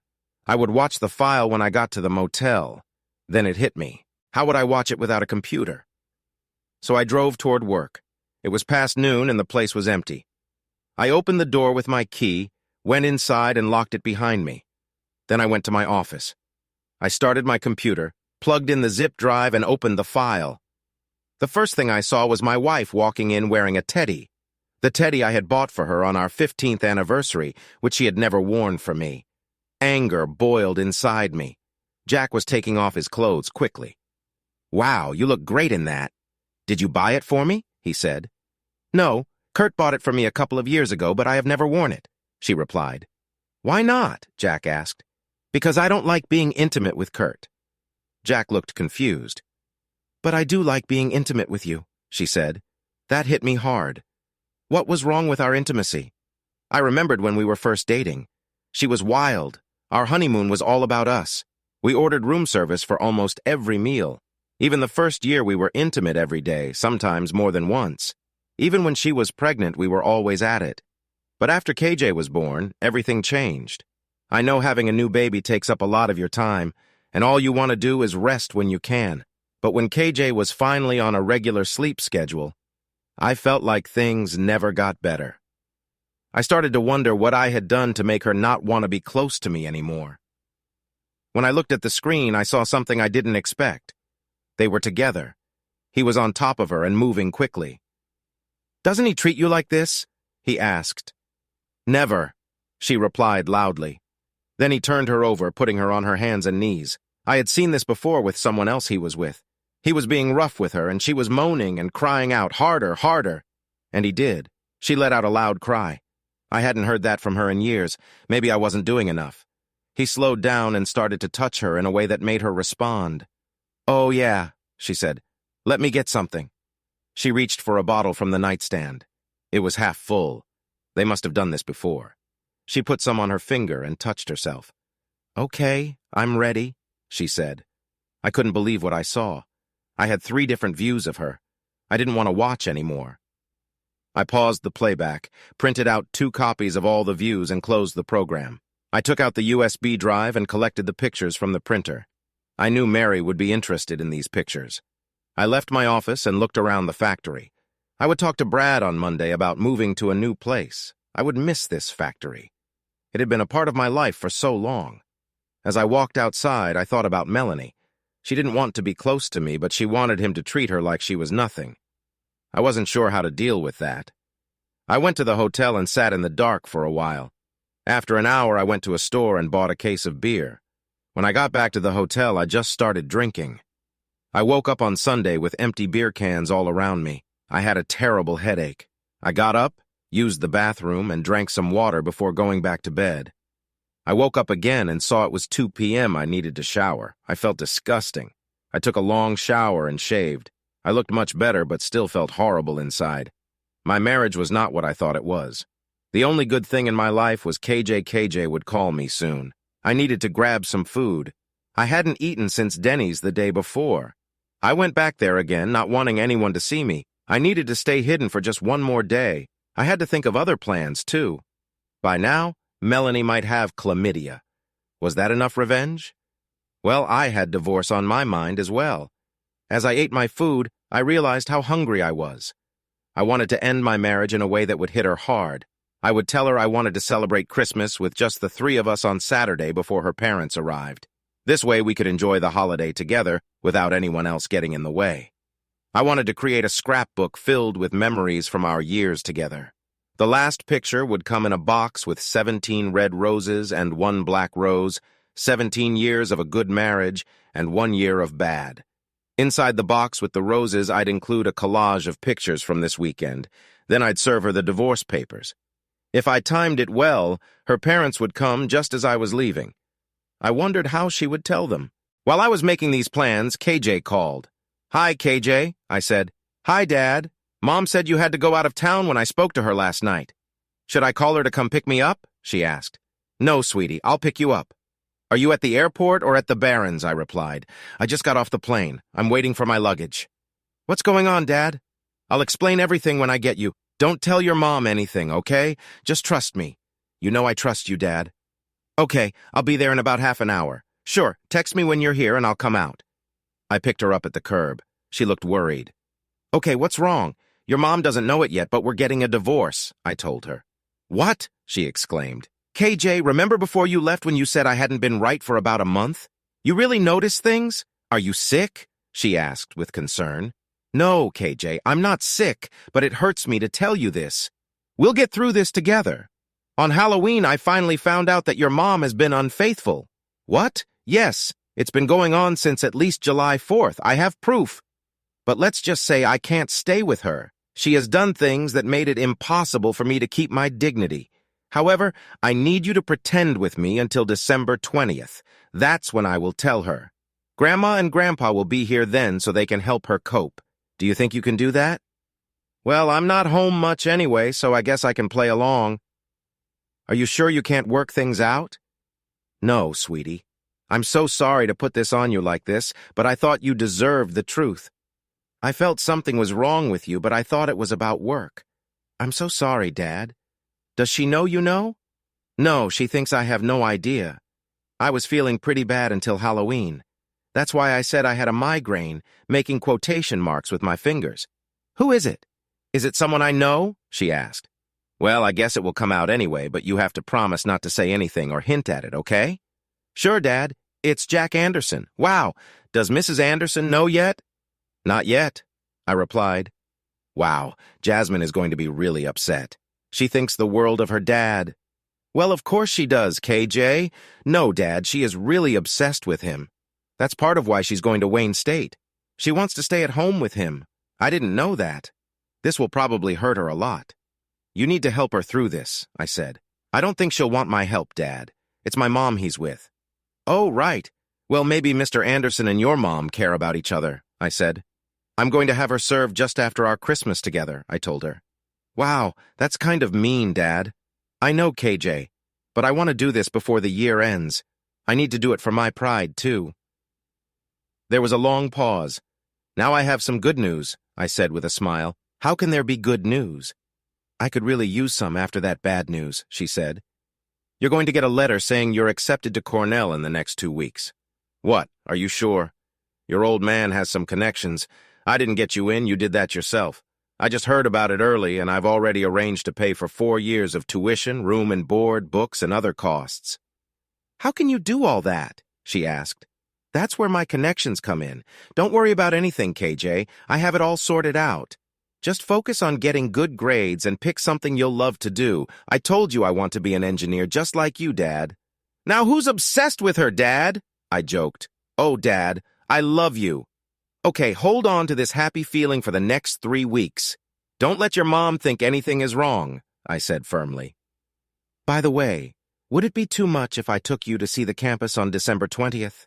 You'd miss some time with your grandparents. That sounds great, Dad. I don't think I want to be around Mom when you tell her the news anyway. I didn't want Melanie to see me, so I parked my rental car at the end of the driveway. KJ got out, took her things, and ran to the house as I pulled away. Melanie greeted her with a hug. KJ played her part really well. Did all women deserve awards?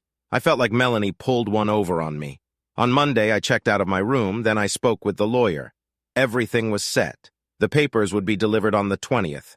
I called the florist and asked for delivery on the same day.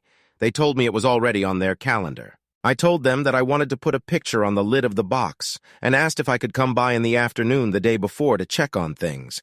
I imagined having 17 roses in a circle with a black rose open in the middle. The card would say, 17 good, 1 bad, look under the lid. I could not wait to see her face when she opened it. Maybe I could set up a camera by the front door to record it. I needed to find out when her parents were flying in so I could plan the timing with the florist and the process. I figured I should add an hour after their flight lands. That should give them enough time to get their bags, pick up a rental car, and drive to our house. That afternoon, I returned the rental car and texted Melanie. She replied, "Okay, I'll leave now to come get you." I wondered if she would mention that I hadn't called since Thursday night. She could have reached out to me too. I didn't feel bad about it. On the way home, I asked, "Can we just get Chinese food for dinner, or did you already plan something?" "Chinese is fine. That should be good for Kaylee. She has some exciting news for you." She said, What is it? I asked. I'll let her tell you. She replied, I can't wait, I said. We picked up Chinese and got home by 6:30. I walked in the door and KJ almost knocked me over. Whoa, KJ, you can't greet your dad like that. You're not old, Dad. You're just 40. Then why did I get surprised at the door? I laughed. I got in. I got my acceptance letter today. Cornell, she shouted. That's amazing, KJ. You'll be going to our school, I said, looking at Melanie. No, Dad. Cornell University. I was shocked. Wow, they are one of the top engineering schools in the Northeast. When you said you were applying to Cornell, I thought you meant our Cornell. I glanced at Melanie again. Now I feel kind of silly getting Chinese for a celebration dinner. Oh, Dad, you know I love Chinese, KJ said. For some reason, I thought of a Monty Python joke. Funny how the mind works sometimes. KJ's joy made my night much better. I'd been worried about spending the evening with my soon-to-be ex-wife. KJ clearly wanted to keep things cheerful. I really appreciate the wonderful person my daughter is becoming. I have to credit most of that to Melanie. She was the one who raised her. At 8:30, I said goodnight. I was tired and went to bed. At 10 o'clock, Melanie climbed into bed and accidentally woke me. I grunted and turned onto my stomach, wondering if she felt bad about it. Thankfully, the rest of the week went back to normal. There was no change from either of us. It had been almost 4 months. I could last 2.5 more weeks. On Tuesday, I went to work and talked with Brad. I wanted to take some vacation time. Today and tomorrow, I said, I have a lot to do. He replied, Okay, let me know if you need help. I went home and took out all the photos and cards. I had birthday, Christmas, and anniversary cards, as well as baby pictures and even hospital bills. I thought these would make a nice Christmas gift for Melanie. She could enjoy the good memories. Then I would surprise her with flowers and a collage picture along with the divorce papers. The first thing in the photo album would be the receipt from the jewelry store. $4,000 was a lot of money back then, and it still is. But it feels different now. Next, I wanted to add honeymoon pictures. We went to Niagara Falls, but we didn't take many pictures because we mostly stayed in our hotel room. Maybe KJ and I will go there and visit Canada someday. Melanie won't be with us then. Next in the album would be a photo of our first apartment. We didn't stay there long since we had to buy a house when we found out we were having KJ. Then I had pictures from our first vacation. We drove to California to see her family. It was a long trip, but I enjoyed being with my new wife.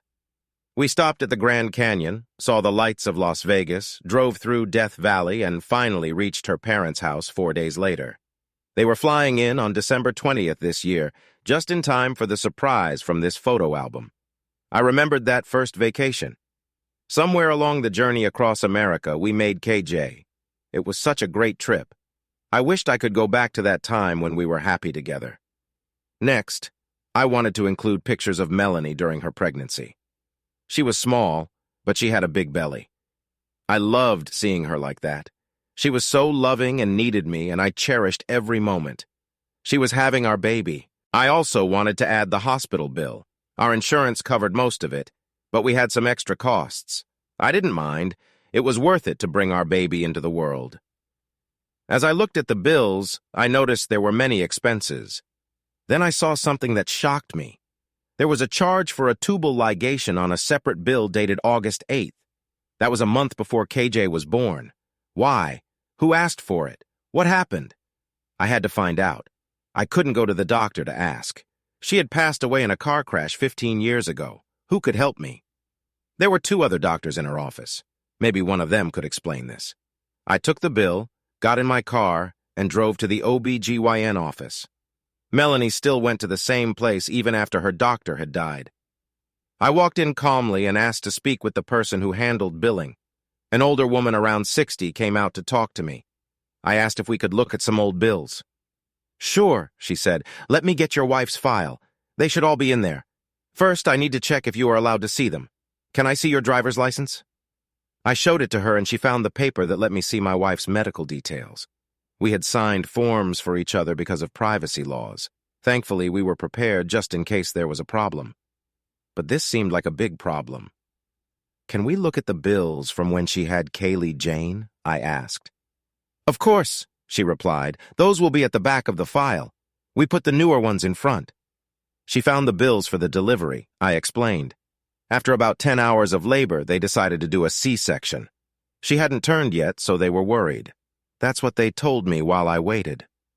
The billing nurse looked through the bills and suddenly gasped. "What did you find?" I asked. "Well, Mr. Van Hall, you should talk to your wife about this," she replied. "Let me see the papers. I have the right to see them, and you must make copies for me if I ask." I took the papers from her. There it was. The C-section and the operation to prevent future pregnancies were planned a month before. It was done because my wife asked for it. "I need copies of all this paperwork. I will come back in 2 hours to get them," I said as I stood up to leave. "Okay, sir. I'll have them ready for you." I couldn't believe it. For over 17 years, it had been a lie. She knew I wanted another baby. I wanted a boy, but I would love a girl just as much. She took that chance away from me. I was furious. I didn't want to drive in my anger. I might do something I'd regret. So I started walking. I checked the time. I needed to be back by 4:30 to pick up the copies. I wandered around while I tried to think. I lost track of time, but at 4:30 I returned for the copies. They had them ready in a manila envelope at the front desk. I drove home and went straight to the basement. I knew I couldn't be around Melanie right now. I was too angry. I needed space. I decided to go back to the hotel and keep to myself for the next week. I'd work during the day, then head back to the hotel. I went upstairs with a suitcase. Melanie was in the kitchen. She had just come home. "Honey," I said, "I'll be on the road for the next week. The owners want me to check on the other plants and visit customers who have had problems in the last 6 months. So I guess Jack was right. There are issues at your job. I told you so," she said with a smirk. I went upstairs. If I said anything, I might explode. I had to get out of there. I packed as much clothing as I could into my suitcase. I could buy new socks and underwear later. I grabbed my toiletries and zipped up the suitcase. I walked downstairs and KJ was just getting home. "KJ," I said, "I'm going to be away for about a week. If you need anything, just call me."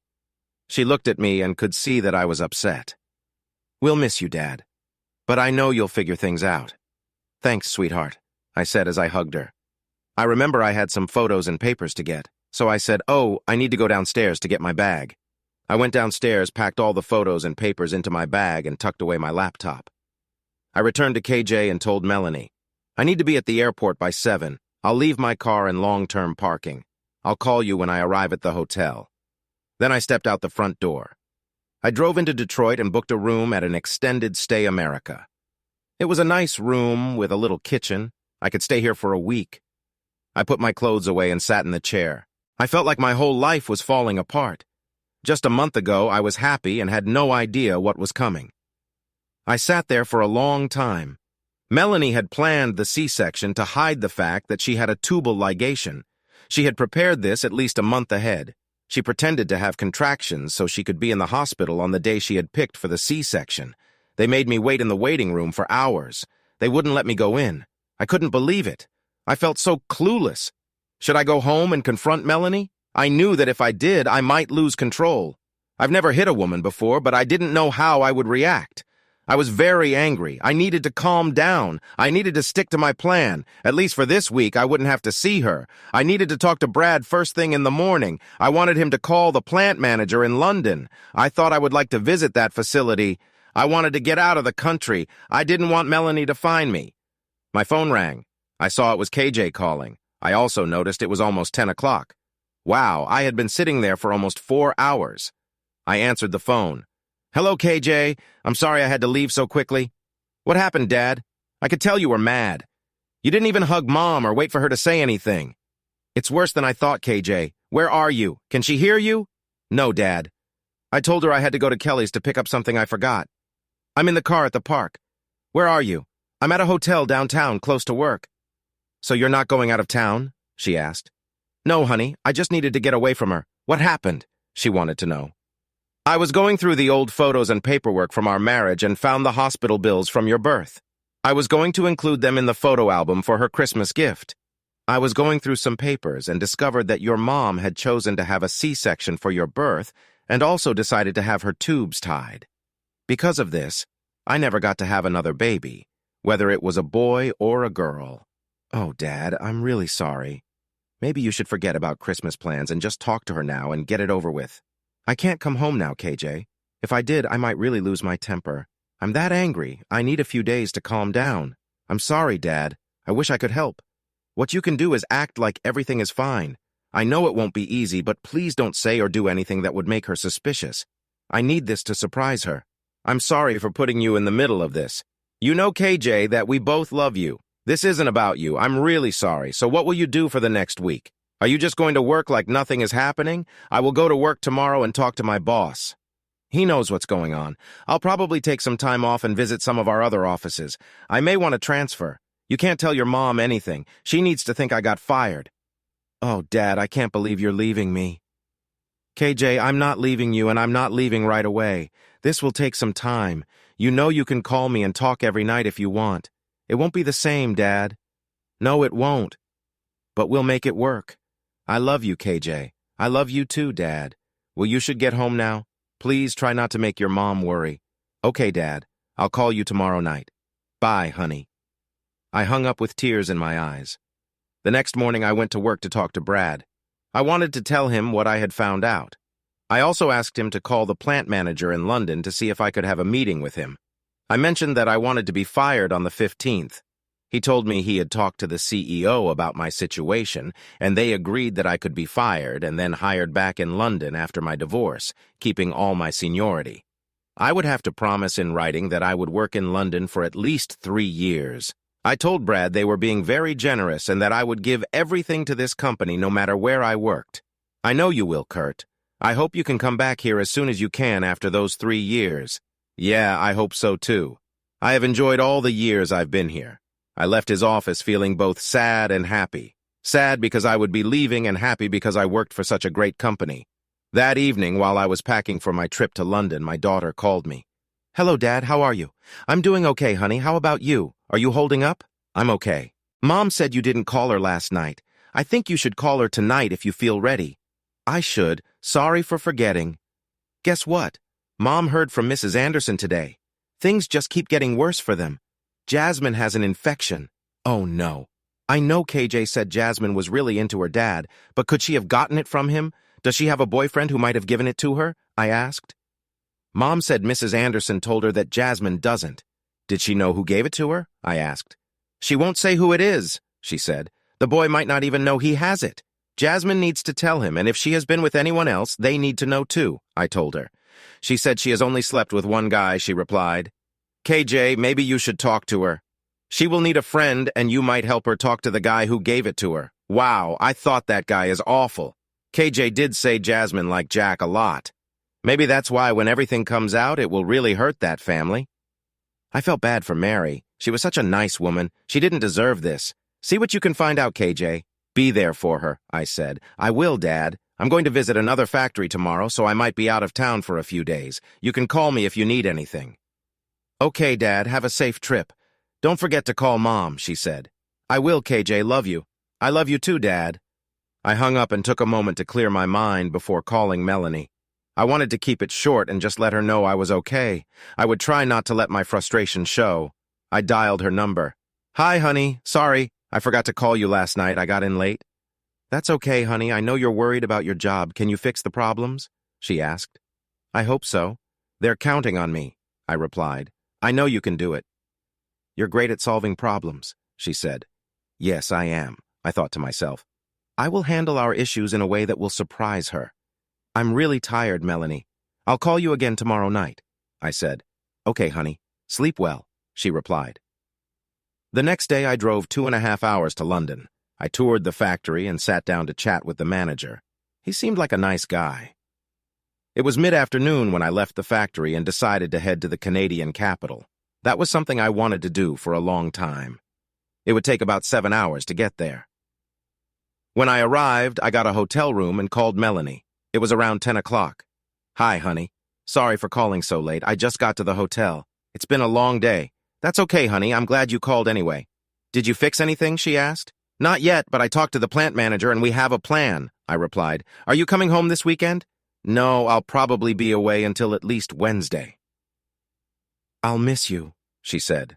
I thought, you'll have all weekend and into next week with your friend. I'll be home before you know it, I told her. I wanted to keep her a little worried about what I might find when I got back. Call me and I'll make sure to have your favorite dinner ready, she said. Yeah, I bet you want a warning, I thought. That would be great. I'm tired again. I'll call you on Sunday, okay? That's fine. I'll talk to you then, she said. After we hung up, I called KJ. Hi, Dad. I'm just driving home from being out with Jasmine. Can I call you tomorrow? Sure, honey, I'll talk to you then. I love you, Dad.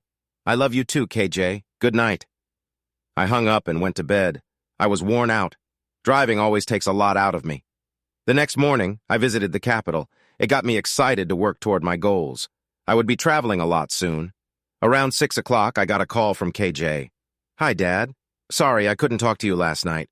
No problem, KJ. I hope you could help Jasmine. I don't know, Dad. She didn't want to talk much. She seemed scared. I'm sure she is. Did she mention the guy she was with? She said she has only been with one guy, but she wouldn't say anything about him. She was really defensive. She wondered if there was any other way she could have gotten it. KJ said. KJ, I said, I want to share my thoughts. I think her dad might have given her the disease. Don't tell her you think this, but be ready if she starts to talk about it. If that's true, then your mom might have it too. Oh, Dad, I don't like Mom right now. Honey, just 2 more weeks and then we'll go to Cornell. Your grandparents will help your mom. I'm not sure what they will do, but they will help her. When we come back, I will get an apartment. I can't live with her anymore. You don't think you can get past this, Dad? Honey, what I learned about the surgery changed everything. I know kids don't want their parents to split up, but you're not a kid anymore. Thanks, Dad. I still feel like your little girl. You always will be, KJ. I love you, Dad. I love you too, KJ. Call me tomorrow, Dad. I will, KJ. Bye for now. Bye, Dad. The next morning, I drove back to Detroit. I got a hotel room and bought a case of beer. I didn't have much planned except for a call to KJ. I called KJ. Hi, Dad. Where are you today? I'm back in town. I'm just going to relax in my hotel room tonight, I said. Can we do something together tomorrow? She asked. Of course. What do you want to do? After church, I'd like to have lunch and then go fowling. What's fowling? I asked. Fowling, Dad. It's a mix of football and bowling. They play it in Hamtramck. You could teach me how to throw a football.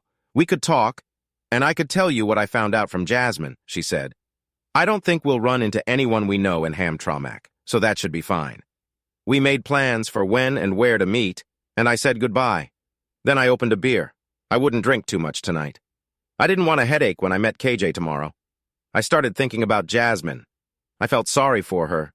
I thought my plan for revenge would be just against Jack and Melanie, but I never thought Jasmine would be caught up in it. What a crazy mess. On Sunday, I spent the day with KJ. She told me that Jasmine had said she had chlamydia. I bet Jack has it too, I told her. That pretty much seals it. How do you know that, Dad? Let's just say I know someone who slept with him and had it. Well, that makes sense.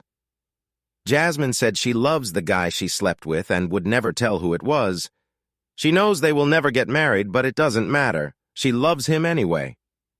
Let's just forget about that for now and have some fun, I said. Sounds good, Dad.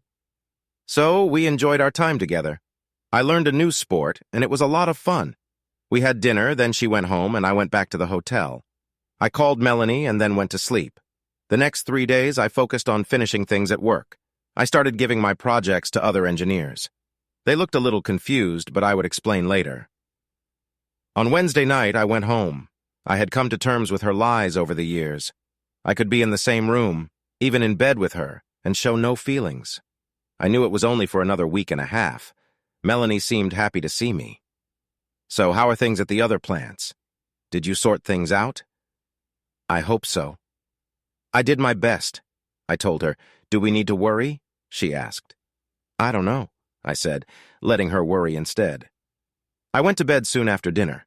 Melanie didn't even ask about my early bedtime or try to start anything. I guess things were back to normal. On Thursday, I went to work and kept wrapping things up. Some of my coworkers noticed things seemed strange and asked if I wanted to go for a drink after work. Tomorrow night would be better, I said. We made plans for then. At home, I started paying bills. I wrote checks to pay them. Yes, I still liked writing checks instead of using online payment. Then I asked Melanie a question that would cause us some problems later on. What do you think? Should we send $1,000 to each of our charities this year? I had an idea of what she would say. 1,000? I'm not sure, she replied. How about $50 or $75? I suggested. Not wanting to seem cheap, she said. Let's do $100. Okay, sounds good. I could tell what she was thinking. I just saved us $2,700 from what he was going to give. That can buy me 4 purses and 6 pairs of shoes. So I wrote the checks. $100,000 each to Planned Parenthood, ASPCA, and Wounded Warrior Project. I smiled, thinking this would lead to trouble for her later, just like Jack did. Then I said to her, I'm going to be late coming home tomorrow, so don't wait for dinner. A few guys want to go out for drinks after work. Okay, honey, thanks for telling me. Maybe I'll do something with Mary then. I should be home by 9 o'clock or maybe a little later. All right, she said. Hey, did you find out what time your parents are flying in next Saturday? Yeah, their flight arrives at 3 o'clock, she replied.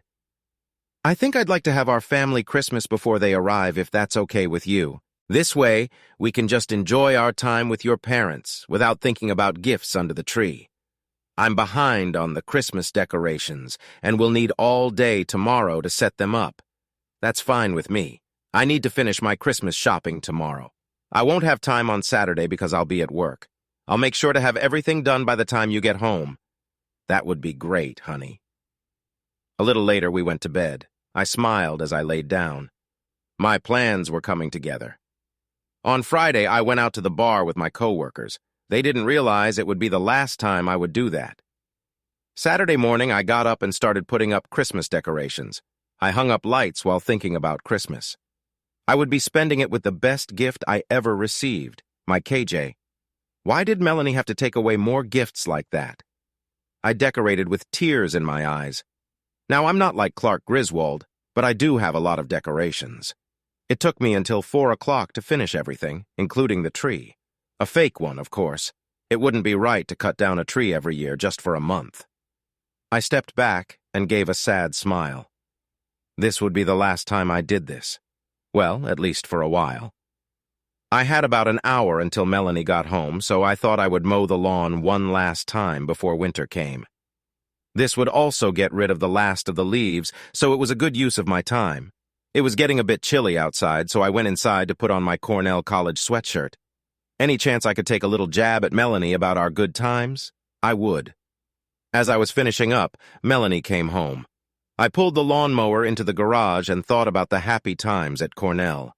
Those memories felt spoiled now because of what she did to us. I drained the gas and oil from the mower to get it ready for winter storage. I decided to use my old sweatshirt to clean the mower. I didn't mind if I got oil on it. I was going to burn it anyway. While I stood by the fire pit burning some trash branches and my sweatshirt, Melanie came outside.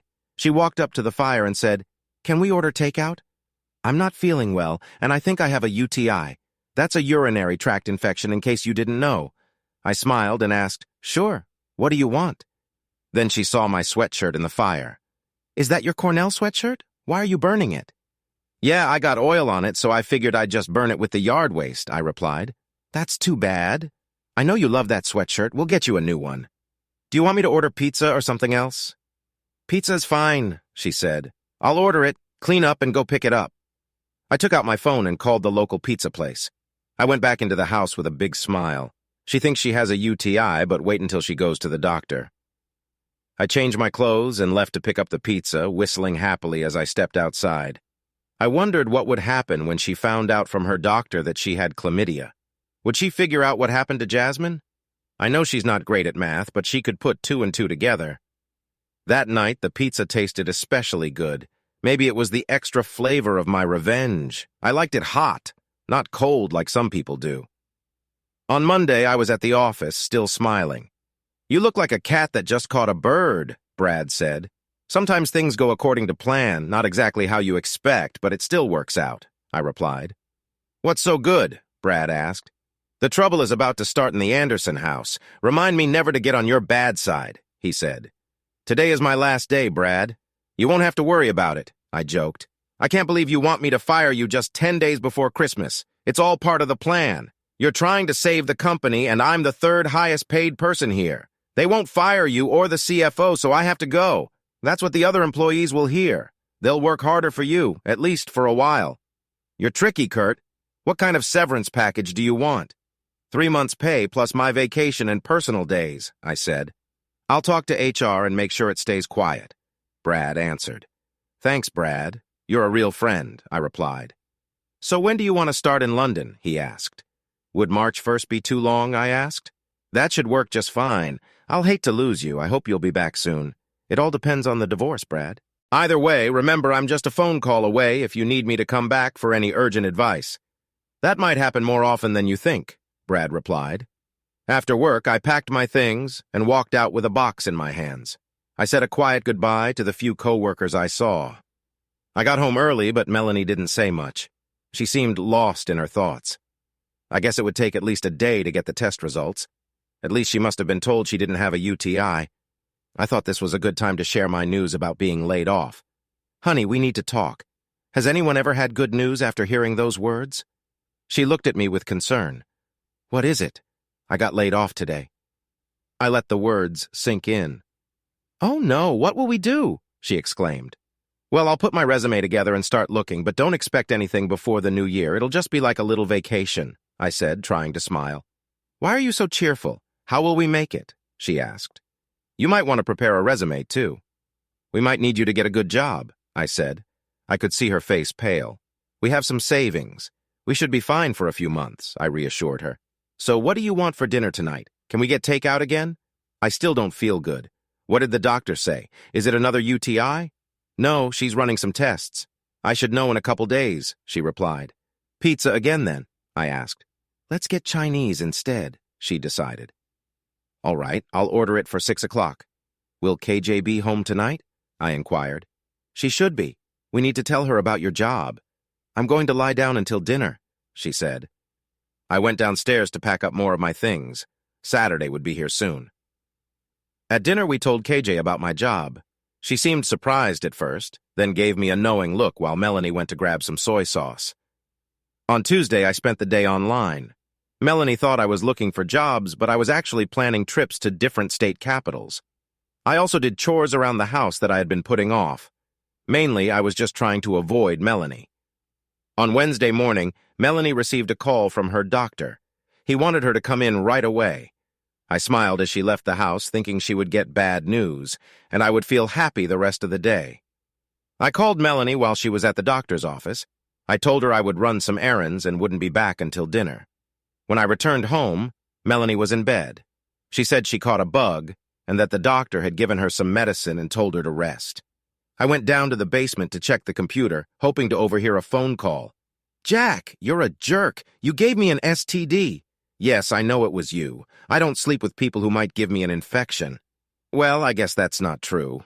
I did. You're the only one. No, Kurt didn't give it to me.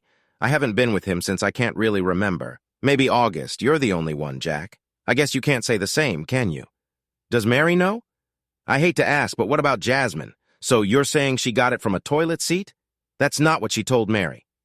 Face it, Jack. You messed up and it could hurt your family. If I were you, I'd get a lawyer. When Mary figures it out, you're in big trouble. You might be lucky if she just divorces you. No, I wouldn't divorce Kurt and marry you. Why would I want to marry a cheater? You're my only one, Jack, and I've learned my lesson. Never again. You better hope Kurt never finds out. He'll hurt you, then probably me. Goodbye. She learned too late. Now it's all over but the tears. She will be the one crying. Just 3 days left. There's a saying, take your small victories where you can find them. I kept telling myself that. This was a big victory. I hoped it would teach her a lesson. I logged into Yahoo Mail and made a fake email address. I wanted to warn Mary. I wouldn't send her a video, but I would send an email saying, Jack has it too. Let her figure it out. I went back upstairs and looked through some of the mementos. I only kept a few things. She could have the rest. I wanted to keep the souvenirs from the Grand Canyon in Vegas. The only thing I wanted to hold on to that made me happy was KJ. Everything else was ruined by the lies. I cooked some steaks on the grill, and KJ and I had dinner together. Melanie didn't come down. I told KJ that Mom got some bad news from the doctor. She understood right away. On Thursday, I looked at apartments.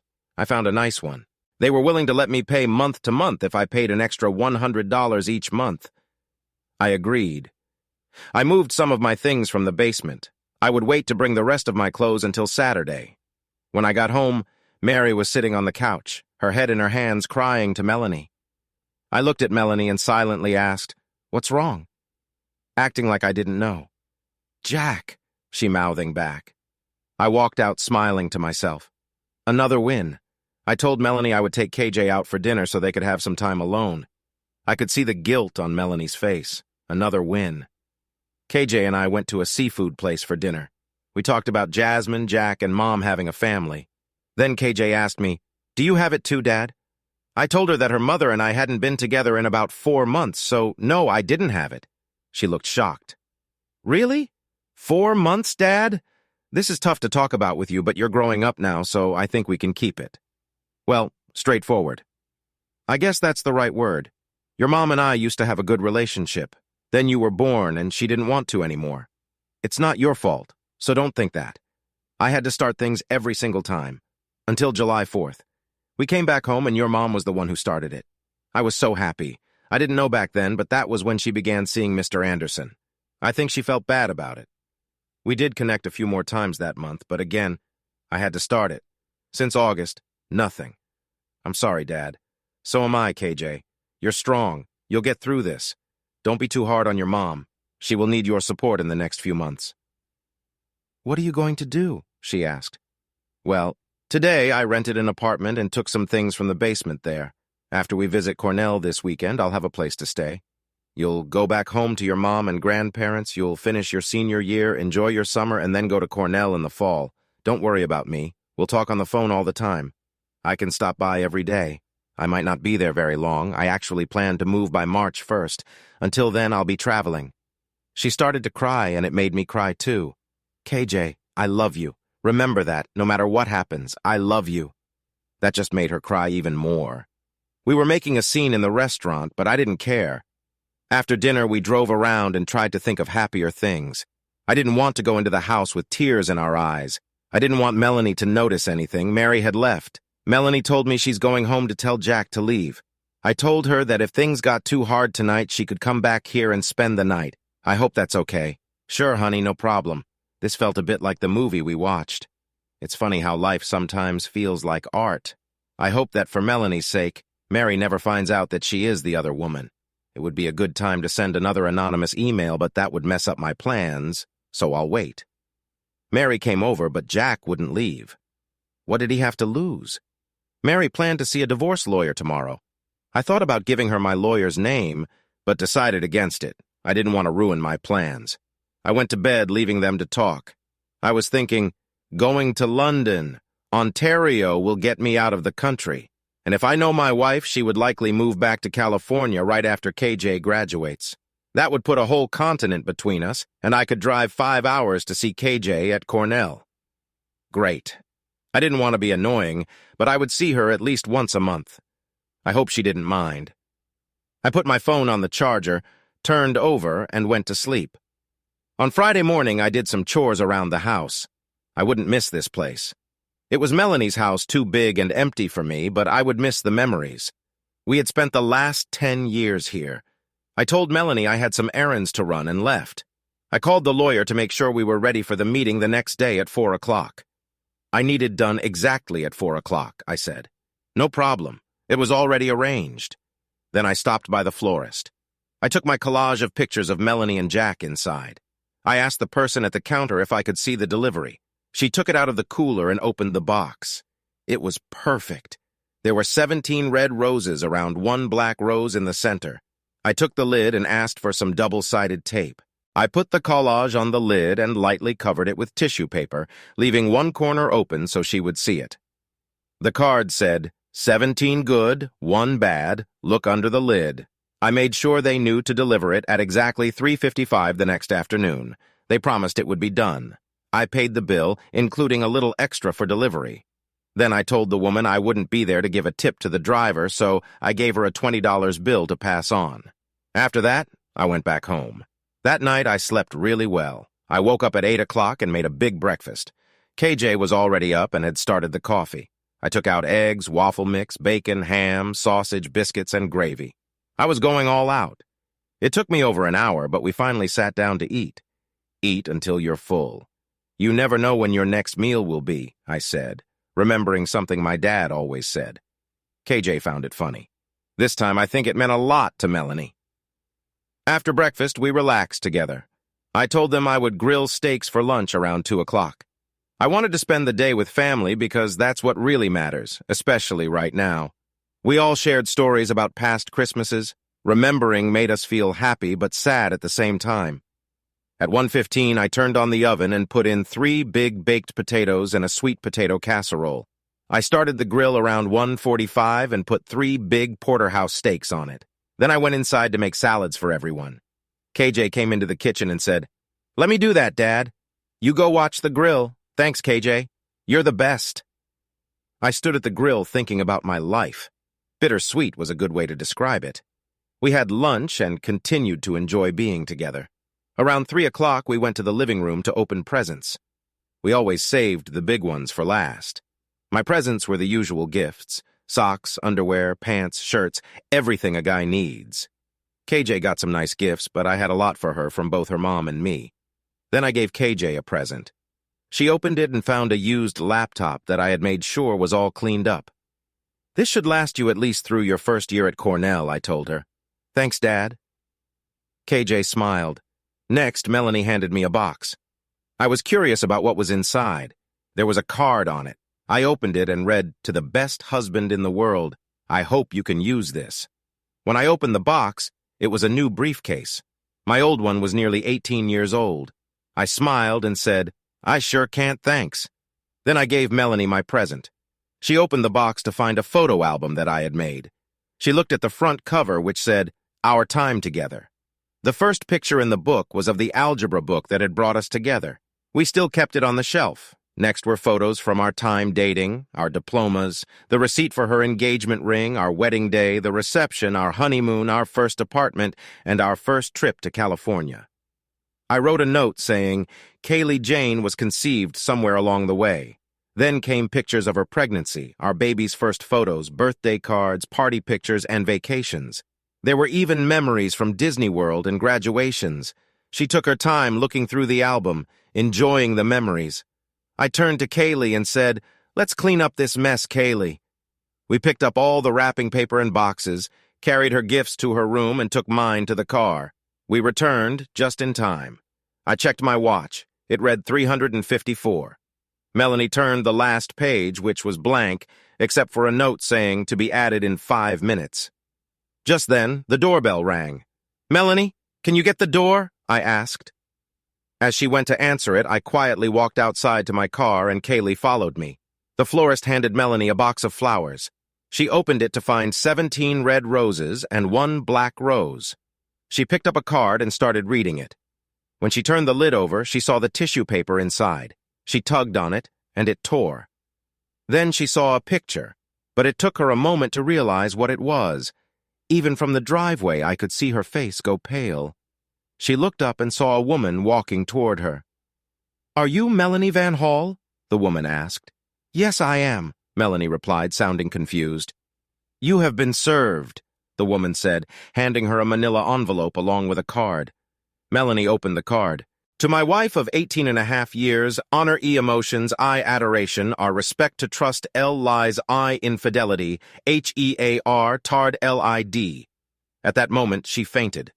The process server called 911 while we waved goodbye and left. Later, I learned more about what happened from friends, neighbors, her family, lawyers, and my own guesses. The ambulance arrived and managed to wake Melanie up using smelling salts.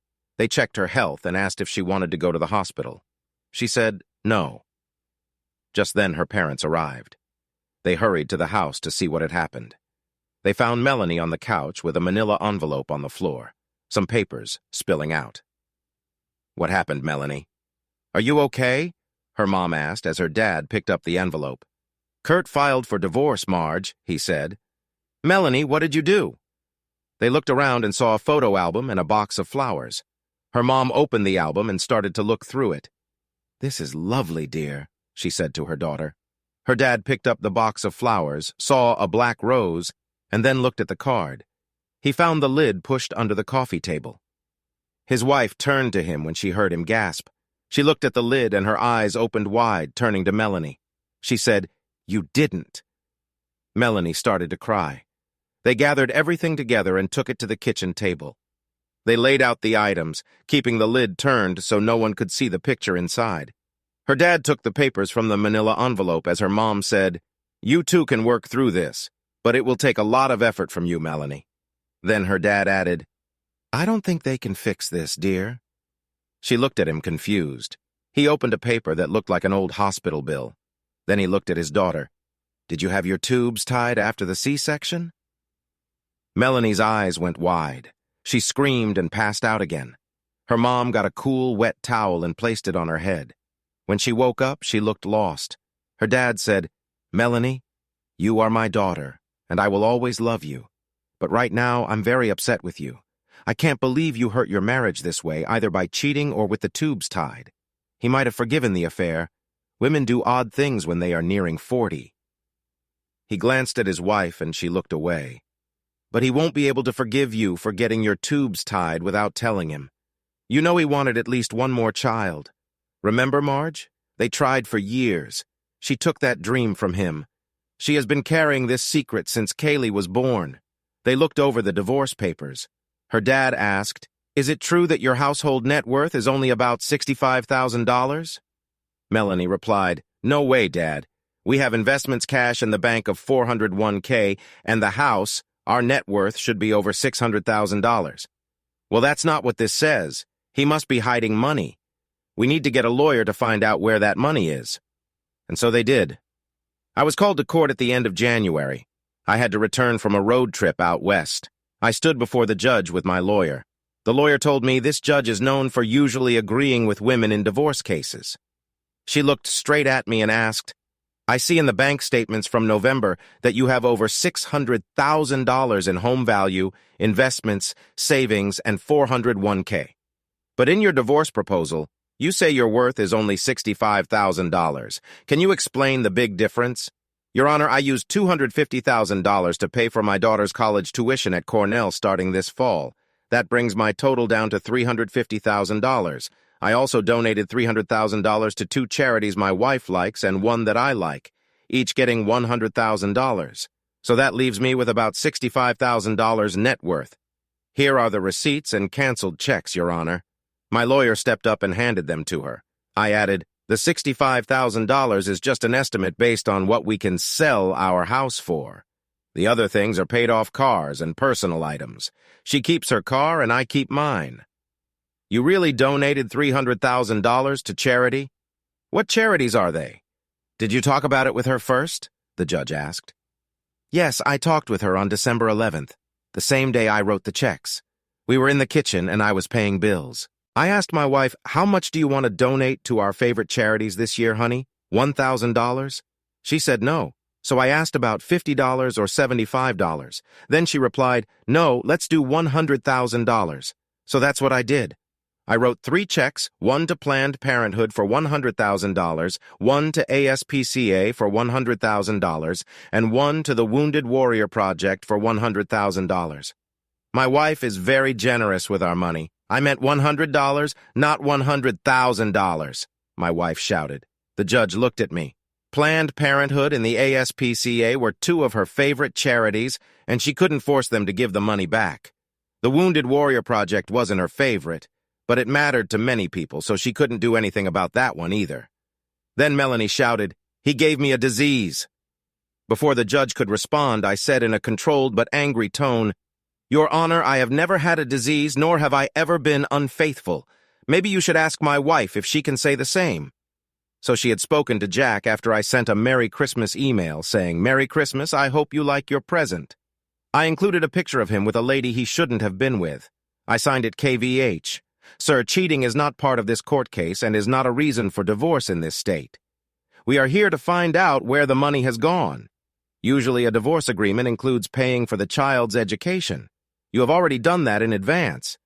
I can't make the charities give back the money, so I'll split the $65,000 between both of you. I'll also add $40,000 a year for 3 years in spousal support. This will help your wife find a job." My lawyer stood up. "Your Honor, My client is out of work. He lost his job before Christmas and hasn't found a new one here. He has looked in other states, but still no luck. We ask that support be postponed until he finds a job here or anywhere else.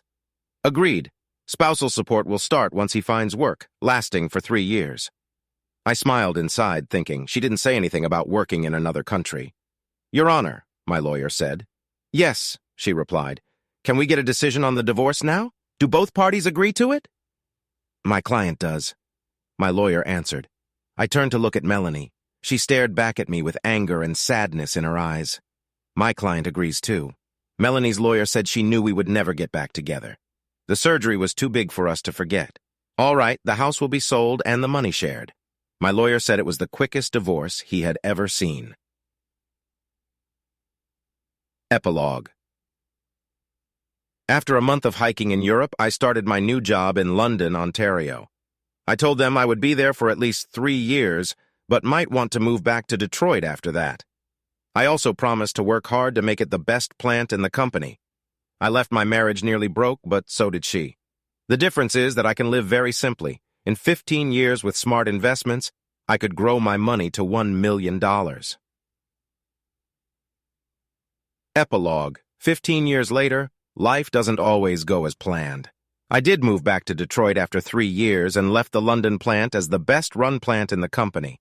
I returned as the plant manager because Brad retired and recommended me. Melanie moved back to California. She is living with her parents and helping them in their old age. She dated a few men, but nothing serious came from it. I wonder if it was her or them. Maybe when she told them what happened in our marriage, they ran away. I'd like to think so. KJ is now married with 2 kids working as an engineer at the New Jersey plant. I helped her get an internship there, and they liked her so much they offered her a job after she graduated. Mary took a lot from Jack. I think he had enough money to move to Lansing, where he became a used car salesman. Jasmine went through therapy for a few years and met a nice man. They are now married with 2 kids. You might be wondering how life hasn't gone as I planned. Well, as I said, I moved back to the Detroit area. I wanted to help our veterans more, so I often visited the VA center to support them. During one of my visits, I met Tom Jackson, a veteran who was facing cancer, likely from the chemicals used in Afghanistan. I got to know Tom well over the 8 months he fought the disease. Sadly, he lost that fight. Before he passed away, he asked to talk to me. Kurt, I have a big favor to ask you, one that I think you will appreciate. What is it, Tom? I want you to take care of my family. He had a wife and 3 young boys. Of course, Tom, I will look out for them. No, Kurt. I know you are a good man, and I see how my wife looks at you. I'm saying you have my blessing if you want to become part of their lives. His wife was 10 years younger than me. They had 3 boys who were 3, 6, and 8. It would be a new family for me. I will take care of them no matter what, I said. And if Cheryl and I find a connection after we date, I would be honored. Just know that they will always remember you. I promise I won't let them forget. So at 45, I married Cheryl Jackson. Her maiden name was Vandermeer. She was of Dutch background and came from another part of the state where there is a large Dutch community. There is even a town named Holland, which makes sense given the lakes, lowlands, dunes, marshes, and rivers. It makes more sense than Iowa. Instead of living simply and saving up to be a millionaire, I now have a family with 3 boys. I live in Bloomfield Hills and I'm doing just fine. I love my new life. Oh, there's one more thing. I saw Melanie at KJ's college graduation. She looked empty even after 4 years. She came over to me and handed me an envelope saying, "I'm really sorry." I put the envelope in my coat to open later and enjoyed the graduation ceremony. On the plane back to Detroit, I opened the envelope. Inside was a handwritten letter from Melanie. Kurt, first, let me say I am sorry. When you divorced me, I was so angry at you for taking away everything we built together. After 18 years of marriage, I ended up with just $33,000. My parents tried to comfort me and even paid for a therapist, which I was forced to see. It took me 3 years to be able to say I'm sorry to you. I regret so much. My therapist believes, and I agree, that the reason I cheated was because I was nearing 40 and was struggling with what we had lost. I needed to feel wanted and loved, but couldn't ask you for that. I held back from you ever since Kaylee was born and made you beg for my attention. I see now it was because I made a foolish choice about my body. I kept that from you and lied. Every time you reached out to me, I felt guilt and shame and couldn't explain what I had done. If you recall, I had just read about zero population growth and truly believed in it. Dear Name, I want to share some things with you. I had already talked to my doctor about having a C-section. During the operation, she did what was needed. I know you wanted us to have more kids, maybe one more, but I was thinking of myself and that caused a distance between us. Our relationship changed after that. You still cared for me and gave so much love to our daughter. You are a wonderful father and husband. I know we can't fix things between us, but I want you to understand that my choices had nothing to do with you. It was all about me. They say the best way to get back at someone is to live your life happily. I know you will have that happiness. You deserve it. Sincerely, Melanie, I have to say I felt a mix of tears and smiles while writing this. Hey, audience! If you liked this video and want to keep up with more thrilling stories, make sure to subscribe to Prince Cheating Tales and hit the notification bell. You don't want to miss out on our upcoming adventures. Thanks for watching, and we'll see you in the next wonderful story.